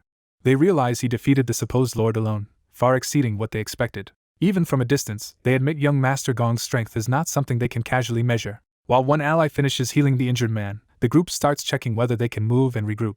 The recovering man notices his wrist device behaving strangely. Its display shows that communication with the outside has been cut off. The others confirm the same problem, and even their compass system has failed. They discover their camera drone is down as well, meaning every link outward has been severed. Gong Ting senses the shift in the room and turns, puzzled by the sudden concern. Behind him, the monster's corpse begins moving again under a sinister purple aura. The dead body rises and attacks despite having already been killed, proving something unnatural is controlling it. Gong Ting instantly cuts it apart again with a burst of golden strikes. The reanimated shell is shredded, and the system rewards the kill, but the result only deepens the mystery. Gong Ting is shaken that a creature he beheaded can still move at all. The black-haired young man explains that the thing Gong Ting killed was never the true lord, only a hypnotized puppet that could keep acting after death. He warns everyone to leave the lair immediately, because the next minds taken over could be theirs. Gong Ting demands to know how he could possibly know something so specific. One of the others rejects the claim outright, insisting a lair can only have one rank C lord and that monster had to be it. He argues that a creature of that level could not have been anything but the real ruler of the lair. Before the debate can continue, the black-haired man receives a system warning that multiple high-rank monsters are present. At the same time, a purple sound wave spreads through the cave like an invisible trap activating. The masked woman is struck first, her eyes turning purple as the hypnosis takes hold. The healer and the injured man are taken over as well, their wills overridden in moments. The black-haired man stays calm because he recognizes the attack too late but understands exactly what it is. He identifies the wave as the same kind of hypnotic sound assault used by Wrath. That realization brings back his memory of a previous life, when Wrath used this method to control victims on a massive scale. He remembers the personal cost of that power, tied to a rain-soaked tragedy he could not forget. He recalls that the technique was used to hypnotize and slaughter countless ordinary people across the world. Returning to the present, he watches the others with grim certainty as the pattern repeats. Now fully enthralled, his companions begin walking deeper into the lair under the sound wave's command. He concludes that the lord of this lair is definitely connected to Wrath. Following the hypnotized group inward, he realizes he has finally reached the enemy he has been seeking. The party advances in silence, reduced to obedient silhouettes moving toward the source. He keeps pace behind them, alert and measuring whatever waits ahead. The cave opens into a grotesque nest filled with eggs and a veiled central figure surrounded by serpentine forms and lingering purple energy. As they enter, the scale of the slaughter becomes clear from the bones, weapons, and remains scattered among the eggs. He reveals that he prepared anti-hypnosis audio in advance, using beta band sound to cancel the alpha band waves this creature relies on. Even protected himself, he knows the others have no such defense, so he resolves to kill the Lord before the enthralled team is sacrificed. The hidden Lord tastes the newcomers like prey, savoring the arrival of living flesh. Its hunger lingers over the group, judging them as fresh meat brought directly into its nest. The black-haired man meets that appetite with a cold stare, ready to answer the creature's hunger with violence. A battered child tightens his grip on a wooden stick, refusing to give in. Even after beating another boy bloody in the courtyard, he can barely remain standing himself. An adult acknowledges his victory and makes clear that he has won once again. The winner is identified as Gong Ting, only 8 years old, already hardened by this brutal contest. He is summoned up to eat at the table reserved for victors. The defeated child, Gong Cheng, is ordered to kneel through the night as punishment for losing. Left humiliated and starving, Gong Cheng swallows his fear and misery in silence. Before the punishment can fully settle in, food is quietly offered to him. Gong Ting secretly brings his brother bread, despite the risk of their father finding out. He cuts off any protest and insists Gong Cheng eat quickly before they are caught. Their father discovers the kindness and answers it with immediate violence. Later, Gong Ting is left kneeling and injured indoors while the cane that beat him still hangs over him. Their father demands that he understand why the Gong family stands above others. He teaches that the family's position exists only because he has always been the winner, and that winners alone make the rules. From that, he declares that his son's place is only to obey the rules he sets. But Gong Ting, bruised and furious, pushes back with a dangerous question. If he defeats his father, would the right to make the rules become his? His father answers the challenge with contemptuous amusement. The response is not a fair duel, but a shattered weapon and overwhelming force. Broken on the floor, Gong Ting protests that he issued a direct challenge, yet someone else was made to fight for his father. The father lets an imperial guard stand in for him and turns the lesson into another humiliation. He explains that true strength is not merely personal power but also the power one commands through others. He broadens the lesson into a worldview, telling the boy that human rules are more complicated than he thinks, except for one absolute. That absolute, he says, is winning. He drills the creed deeper. Methods do not matter, only results, and as his son Gong Ting must come first no matter what it costs. In his father's eyes, victory is the only thing that gives his son any worth at all. The child absorbs that cruelty until he can only conclude that winning is his sole value. In the present, that lesson hangs over a cavern where a monstrous lord looms above clusters of eggs and enthralled humans. Si-Chin realizes the creature's hypnosis works through alpha band sound waves, and that his prepared beta band audio is the reason he remains unaffected. Seeing that the others have no such protection and could die at any moment, he decides he must end the lord quickly. He gathers power to strike before the situation worsens. A blond man in a suit stops him by force before he can act. To prove his point without alerting the enemy, the man quietly drives his own hand into a wound in his chest and tells Si-Chin to wait. Bleeding heavily, he admits he does not know how Si-Chin is resisting the hypnosis. Blood drips to the ground as he steadies himself and commits to speaking through the pain. He reveals that he too has preserved his sanity, though by his own method. He warns that if Si-Chin exposes himself now, everyone present will be put in greater danger. Then he directs Si-Chin's attention to the eggs scattered throughout the cavern. He explains that if those eggs are harmed, countless C-rank monsters will hatch at once and everyone there will die. The Lord disguised this place as a low-rank lair to lure awakened people in and drain them dry, as shown by the bones left behind. Because of that setup, he believes the Lord should eventually come to them on its own.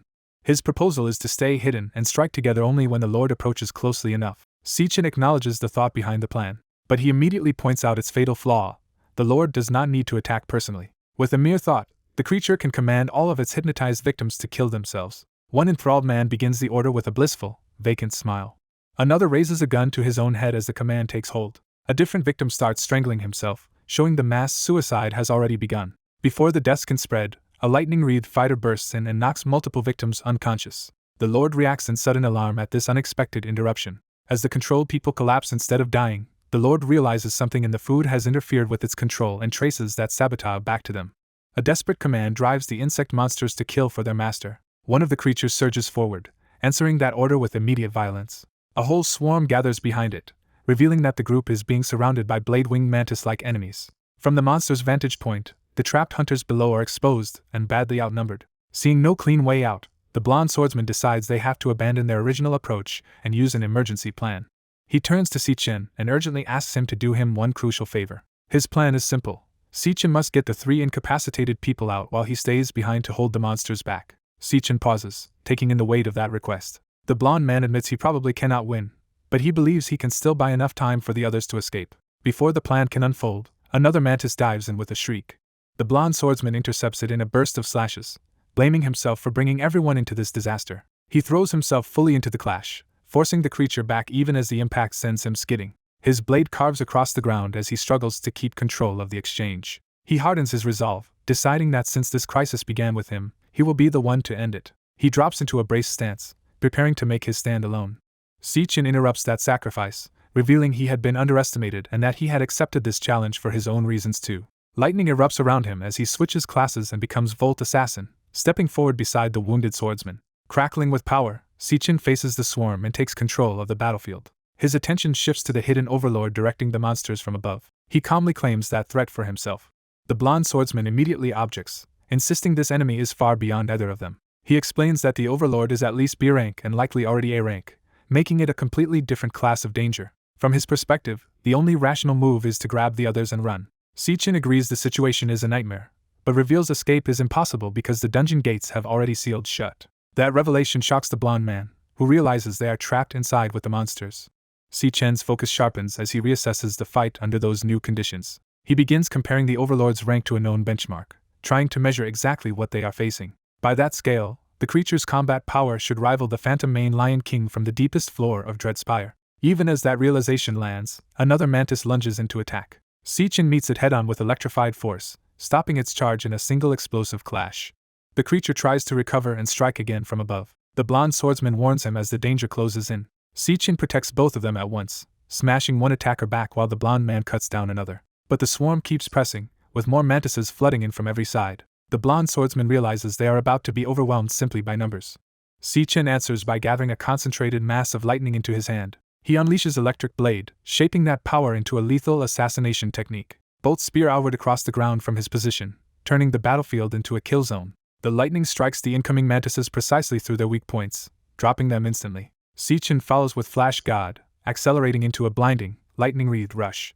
He tears through the swarm in rapid succession, cutting down multiple monsters before they can react. Watching this, the blonde swordsman is stunned by what should have been impossible. He realizes Sichin is fighting like a true assassin, exploiting every opening despite the monster's superior raw strength. What shocks him most is that every strike lands exactly where it will kill. Sichin keeps weaving through the pack, turning each pass into another clean execution.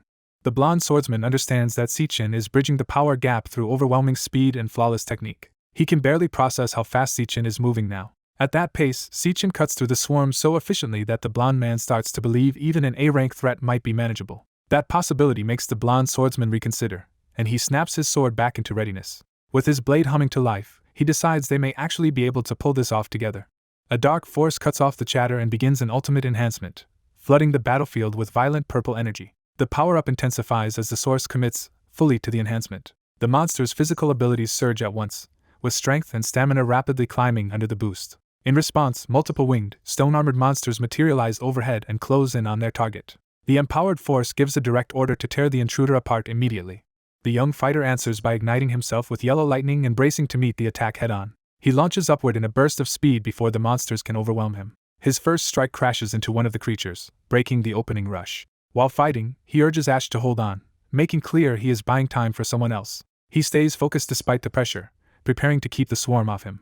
The monsters surround him from every side, but he keeps moving through their formation instead of letting them pin him down. One creature nearly catches him from behind, showing how little room for error he has. He slips past its flank and lines up a cleaner hit on the armor. A flurry of electrified blows hammers into the monster, aimed at cracking its shell rather than merely pushing it back. The creature endures the punishment and remains dangerous, its enhancements still holding. He answers with a heavier impact, smashing into it with enough force to blast it away. The exchange sends explosive shockwaves across the battlefield, but the fight is still not settled. Breathing hard, he realizes the enhanced monsters are all hovering around B rank in every stat. He also figures out their iron-hard shells make direct kills inefficient, so he needs to break the armor before targeting their vitals. He thanks Ash, signaling that help from Ash has just created an opening. Using that support, he triggers a fresh surge in his own attributes, and declares that the extra time was exactly what he needed. Elsewhere at 17:30, Anna Zhu arrives late at a rental apartment carrying groceries and apologizing for the delay. Her friend reassures her and mentions her brother still has not come home, which catches Anna off guard. As they settle in, Anna learns the brother still does not know her friend passed the Academy of Arts exam, and they decide to eat first and tell him later. Their plans pause when they discover they have run out of garlic sauce. The friend heads back out with Leo to restock and grab snacks, leaving Anna behind to wait and celebrate properly later. At the store, the errand goes smoothly and payment is completed without incident. On the way back, she dotes on Leo and treats the outing like a small reward for him. Leo happily digs into the snacks from inside the bag, calm for the moment. She laughs and promises him more treats later, unaware they are being watched. As she walks away from the store, hidden observers keep her in sight. 2 men confirm they have eyes on her, one of them checking her photo as they track the target. They verify her identity and prepare to move once they get the chance. Their handler orders patience, telling them to wait until she leaves camera range before acting. She continues down the street, still unaware but moving into a more vulnerable stretch. The pursuers quietly close the distance behind her. She finally notices the tail and realizes the same men have been following her since she left the store. The stalkers step forward openly, no longer bothering to hide their intent. Leo senses the danger too and growls, confirming her suspicion that something is wrong. She immediately shields Leo inside the bag and orders him to stay hidden no matter what happens. Though tense, she steadies herself and accepts that the night has suddenly turned dangerous. Back in the battle, the fighter remains winded as he reassesses the enhanced monster's B-rank threat level. He sticks to the same conclusion: their shells must be broken first if he wants any real chance of killing them. Again he acknowledges Ash, showing their coordination is central to his next move. With Ash's support, he unleashes another major stat boost and decides the borrowed time is enough to finish this. He pushes his power to strength max and announces that he is about to use his ultimate move. Refusing to care whether his enemies are B-rank or even A-rank overlords, he releases Nuclear Warrior, Extreme Blaze Rift. A massive wave of fire tears through the charging monsters and engulfs their armored bodies. The inferno expands until the creatures are almost completely swallowed by the blast. Even a larger, tentacle presence in the background is caught in the path of the attack as the blazing rift carves across the battlefield. A final attack descends with overwhelming force. The strike detonates across the battlefield in a massive explosion. Its wielder crashes down hard, barely able to stay upright after spending everything. He realizes the cost at once. His stamina, concentration, and elemental control are all exhausted. Even so, he clings to the hope that this was the finishing blow. As fire and smoke sweep over the ruined slope, he concludes the fight should be over. That hope is immediately challenged by a mocking voice asking if that was truly all he had. Both survivors turn toward the source, and the wounded fighter freezes in alarm. The enemy emerges intact inside a hardened green barrier, and coldly dismisses the attack as a human's pathetic effort. The swordsman is shaken, realizing he poured every last bit of himself into a blow that accomplished nothing. Faced with the untouched monster, he understands in despair that he did not even manage to scratch it. Cole stays silent, studying the situation instead of panicking. He deduces that just before impact, the creature drained the demon eggs dry and turned that stolen energy into a barrier strong enough to endure the blast. The exhausted fighter starts to accept that this may be how he dies. Cole interrupts that collapse and offers him a deal. He promises the other man can keep first place if Cole takes the million prize money, then begins switching classes in a surge of power. As the transformation completes, Cole adds a single condition. He reveals himself as Ash SI of the Infernal Rakshasa class and warns that what comes next must never be spoken of. The swordsman is stunned to discover Cole is a dual-class user. Magenta energy starts rising from the corpses scattered across the battlefield. That power continues to pour out of the dead and gather around Cole. His new class ability, Ossuary Collapse, drains stamina and strength from nearby corpses and converts them into his own. The stolen power erupts through him as his reserves rapidly refill and his physical might climbs. Watching the sudden reversal, the battered swordsman can only stare. The hooded enemy notices the change and focuses on Cole. Cole answers with a predatory confidence that he now has the excess power needed to finish this. With his stamina and strength pushed to their limits, he declares the overload is under control. The monster responds by invoking Requiem Enigma once more. A hypnotic field blooms around it, trying to seize their minds again. The swordsman recognizes the same hypnosis and struggles to resist as it starts affecting him. Cole remains calm and untouched by the mental assault. The enemy is visibly startled that its technique is failing on him. Cole advances through the distortion and reveals the reason. The hypnosis works only against the weak-minded, and he is not susceptible. Unable to control him, the creature escalates to an ultimate attack called Sonic Hell. Violent waves of destructive force explode outward from the barrier around the monster. The battlefield is shredded by the attack, forcing the wounded swordsman to hunker down while Cole charges straight through it. The swordsman is battered by the shockwaves and can do nothing but endure. Yet the enemy suddenly finds multiple strikes piercing its body despite its defenses. Cole bears down on it with feral intensity, fully committed to the kill. He plants his foot and launches into a decisive rush. From below the barrier, he closes the distance so fast that the monster can barely react. As more wounds open, the creature panics and realizes it may be completely incapable of harming him. Desperate, it orders its serpent-like appendages to tear him apart. Cole meets the counterattack head-on, weapon ready and movement unbroken. He slices through the first serpent in a single clean stroke. Its severed body crashes to the ground behind him, already irrelevant. The remaining serpents lunge together in a last attempt to stop his advance. Cole reads the attack instantly and commits to a finishing line through them. He carves upward through the converging heads, cutting them apart as he drives toward the core. Still wreathed in stolen power, he bursts past the shredded assault and continues his charge toward the trapped enemy inside the barrier. The Lord dismisses his opponent's defense as worthless and declares his own protection impossible to break. A new figure rises in a violent surge of power, drawing the Lord's attention at once. The newcomer reveals a Star Warrior technique that converts the target's own defensive force into his strength, pushing his power to its limit. With that amplified strike, he cleaves straight through the Lord's barrier and body in one overwhelming blow. As the barrier bursts apart, the Lord realizes too late that something beyond his understanding has struck him. The wounded observer is stunned that the supposedly unbreakable defense was destroyed in a single hit. The victor closes in and demands to know who the Lord really is, identifying him as Si-Chen. Before the enemy can recover, the victor unleashes another Star Warrior attack and drives him down with crushing force. The impact detonates into the ground like an execution. Dust and debris swallow the battlefield in the aftermath. When the smoke clears, the enemy is reduced to a blackened remnant at the bottom of a crater, barely able to process what happened. Standing over him, the victor coldly orders answers and asks what connection he has to Wrath. That question shocks the dying Lord, who cannot understand how this human knows of the Demon King Wrath. The victor presses harder, forcing him to speak. The Lord tries to turn the interrogation back on him, arguing that anyone who knew Wrath's location should have helped break his seal. That remark makes the victor realize Wrath was not merely absent but sealed away by someone. Instead of answering directly, the Lord breaks into manic laughter as his body starts to come apart. As he dissolves into dark energy, he leaves a final warning that Wrath will inevitably return. He adds that Wrath will once again lead the demon army and exterminate humanity to the last person. The threat ends with the Lord collapsing into a floating core of energy before the victor. The victor immediately captures that remaining essence rather than letting it escape. He activates a devouring ability and absorbs the demon's power into himself. The process completes, identifying the consumed target as the Flora Mage Wrath's Autonist. The absorption triggers a level up for Si-Chen, confirming the kill has strengthened him further. Reviewing what he learned, Si-Chen concludes that Wrath had already entered the human world long ago, but was sealed for reasons still unknown. He is left wondering what hidden events took place beyond his knowledge. That thought is interrupted when he senses something familiar and turns sharply. The injured examiner drags himself up, coughing blood, and admits he never expected Si-Chen to be a dual-class awakener. He concedes defeat, acknowledges Si-Chen is stronger, and names him the winner of the assessment. He also promises to keep Si-Chen's secret, and says nothing about today will be exposed.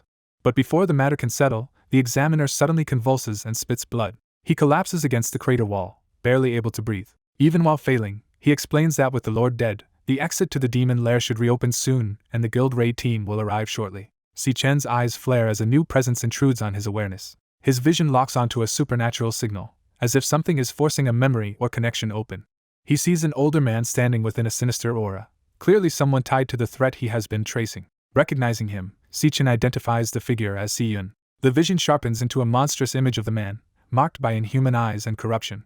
Elsewhere, a young woman carrying a small creature is suddenly alarmed, as if the same danger has brushed against her. She realizes suspicious men are moving around her in the alley and closing the distance. Keeping calm, she notes they have been following her since she left the supermarket and tries to judge their intent. The men reveal themselves as hostile pursuers rather than passers-by. The creature in her arms senses the danger too, confirming her instincts. She tells it to stay hidden for now while she handles the situation. Though uneasy, she steels herself and accepts that another dangerous encounter is beginning. Remembering the rule for being tailed, she heads toward a crowded area instead of staying isolated. At dusk she reaches the busy shopping street, where the crowd gives her a chance to disappear. She blends into the pedestrians and uses the flow of people as cover. Her pursuers force their way after her, trying not to lose sight of their target. Using the crowd to mask her movement, she slips away before they can close in. A girl tries to slip away while her pursuers are distracted. The men quickly realize she has vanished and panic over losing her. She hides in a cramped back alley utility area, trying to stay out of sight. She realizes with alarm that whatever power she relied on has already been exhausted. Before she can recover, someone steps into her hiding place and cuts off her escape. A silver-haired man reveals he has been expecting to catch her here. Cornered at the stairs, she demands to know who these people are and how they found her home. The rest of the gang catches up, impressed and irritated by how hard she was to track down. As they close in from multiple sides, the leader watches with amused confidence while she backs away. In desperation, she unleashes a burst of ice to stop them. The attack fails to save her, and she crashes to the ground instead. One thug advances with his hands charged in blue energy, mocking her for already being spent. She braces herself, trying to hold on under the threat. The thug makes his intentions clear, treating her like prey and moving in to abuse her. Terrified, she recoils as he reaches for her. Before he can touch her, a violent purple strike smashes into his face. The thug is hurled away across the alley, leaving the leader momentarily surprised. The silver-haired man notices the sudden interference and reassesses the situation. A huge clawed paw slams down nearby in a surge of purple power. A massive white lion materializes between the girl and her attackers, shielding her. She recognizes the beast at once and calls it Leo. Leo answers with a fierce stare, fully awakened and ready to fight. The injured thug panics, unable to understand where such a beast came from. The gang realizes too late that the job they took involved far more than a helpless girl. Leo roars and forces the attackers back with raw presence alone. One hooded thug tries to answer with crackling power of his own, but Leo's summoned form suddenly shrinks into a tiny cub, leaving the girl exposed again. The cub collapses dizzily, clearly unable to sustain that larger form. She is stunned by Leo's sudden weakness. Gathering the cub into her arms, she anxiously checks what has happened to him. The leader dismisses Leo as a disappointment, deciding the beast is no real threat in this state. At his command, strange plant-like growths begin spreading through the alley. Vines erupt everywhere around him, revealing his own awakened power and tightening his control of the scene. The girl shields Leo as the vines whip toward them from all directions. She warns the leader not to come any closer. He ignores her defiance and presses forward through the writhing vines. Clutching Leo, she refuses to waste time pleading with him. The leader coldly threatens to take the beast from her by force if she will not surrender it. In that instant, she triggers Beastbind, Star Trail Shift, using spirit power to call her contracted beast to her side or warp to it. A dark-haired young man bursts into the alley in a flash of purple energy, arriving directly beside her and Leo. His sudden entrance tears through the thugs' formation and sends one of them flying. The impact continues through the alley, smashing apart the gang's position. The newcomer, Xiao Xian, apologizes for being late and immediately checks whether she and Leo are safe. The remaining thug is rattled by this new arrival and has no idea where he came from. The girl hurriedly explains that the enemies somehow found their hideout and that all of them are awakened fighters. Xiao Xian calmly reassures her that she no longer has to face them alone. The silver-haired leader slams a hand forward, launching another attack with his green power. Dark thorn vines surge out as he admits he underestimated them for a moment. Now fully enraged, he throws himself back into the fight with murderous intent. He vows to kill them both and profit from the job by charging his employer even more. The young man orders the frightened girl to stay behind him while he prepares to protect her. With cold confidence, he decides to end the situation quickly. Nearby, a group of thugs continues brutalizing him while the girl watches helplessly. Their orange-haired leader keeps demeaning the siblings and urges the abuse on. Pinned down and beaten from all sides, the brother endures the assault in silence. The girl finally intervenes, shouting for them to stop. Trembling but determined, she grabs a metal pipe and demands they release her brother. The leader mocks her courage and treats her defiance like entertainment. Seeing them turn toward her, the brother desperately warns them not to go near her. He reminds the leader that Si-yun was supposed to be left alone. The leader openly admits he no longer cares about that promise. He reveals Si-yun is his cousin and declares he will punish her for daring to resist him. One thug keeps the brother pinned while the others move to carry out the threat. The brother suddenly explodes into action and smashes the thug restraining him with a brick. The attackers are caught off guard as he throws off the man pinning him. Furious, he rises with the brick still in hand and turns on them. He charges the leader's side and disrupts the men closing in on Si-yun. His rage peaks as he condemns their attempt to break their word. The leader finally realizes the brother is no longer just taking the beating. Driven by fury, the brother hurls himself at the leader and attacks with the brick. The leader is slammed to the ground screaming. Bleeding and terrified, the leader calls him a complete madman. The brother immediately turns back to comfort Si-yun and tells her not to be afraid. He repeats that she must stay directly behind him. Then he faces the remaining enemies and promises to finish them fast. 3 awakened opponents rush him at once, each using a different power. Si-yun panics as she realizes every attacker there is awakened and utterly unhinged. She fears her brother cannot possibly defeat people like that. One lightning-charged thug lunges in, mocking him as a mere student. The brother answers with overwhelming force and kicks the attacker so hard he is blasted away in blood.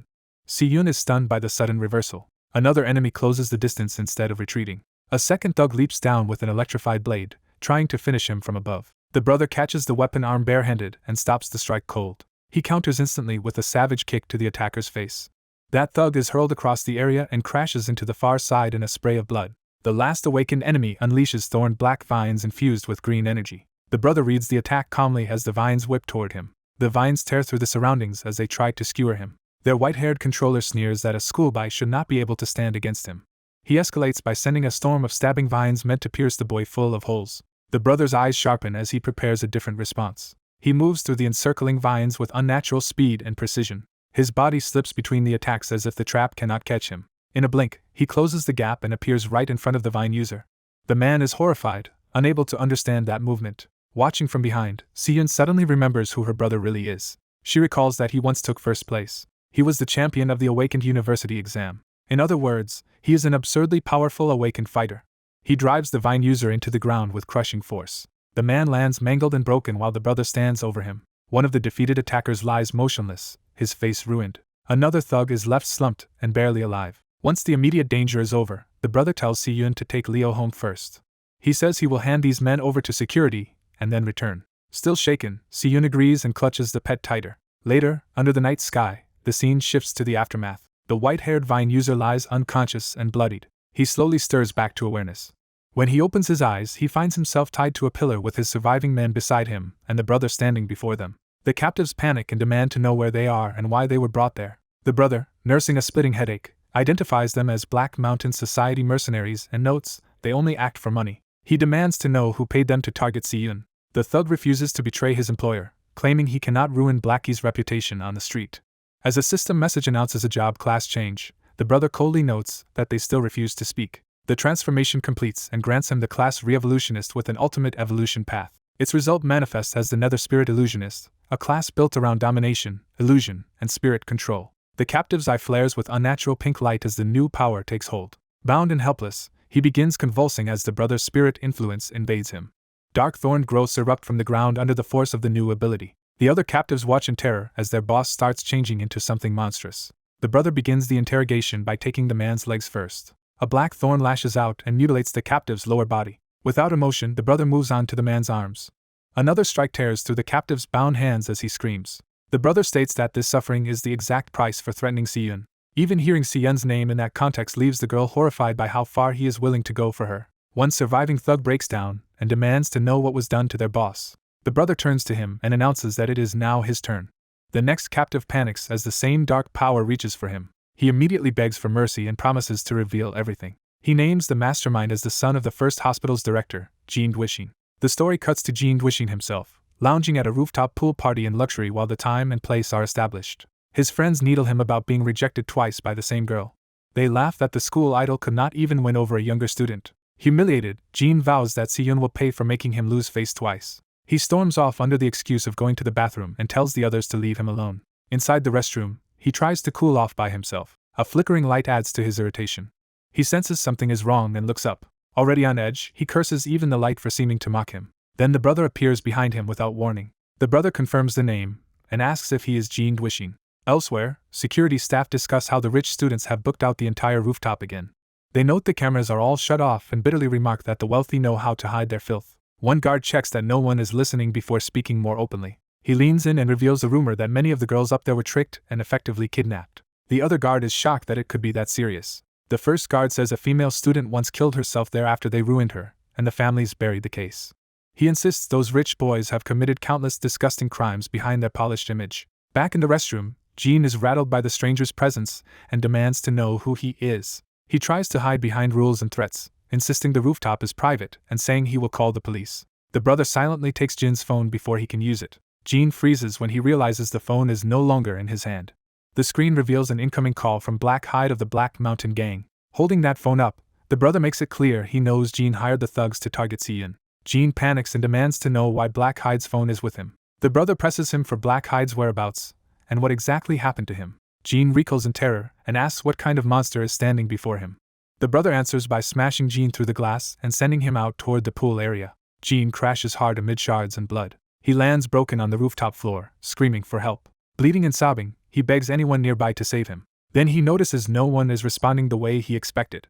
The partygoers stare in confusion and fear as the scene turns violent. The brother emerges cloaked in dark power and closes in while Jean crawls away. Jean completely loses composure and can only curse in panic. He demands to know who this lunatic is and what grudge could justify such hatred. The brother ignores the question, warns him to stay quiet, and Jean falls back on his father's status as a shield.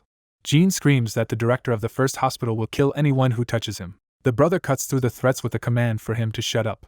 Jin's eyes suddenly flare pink as the brother's illusion power seizes his mind. Under the spell, Jean goes slack and enters a nightmare state. The brother orders him to pick up a shard of broken glass.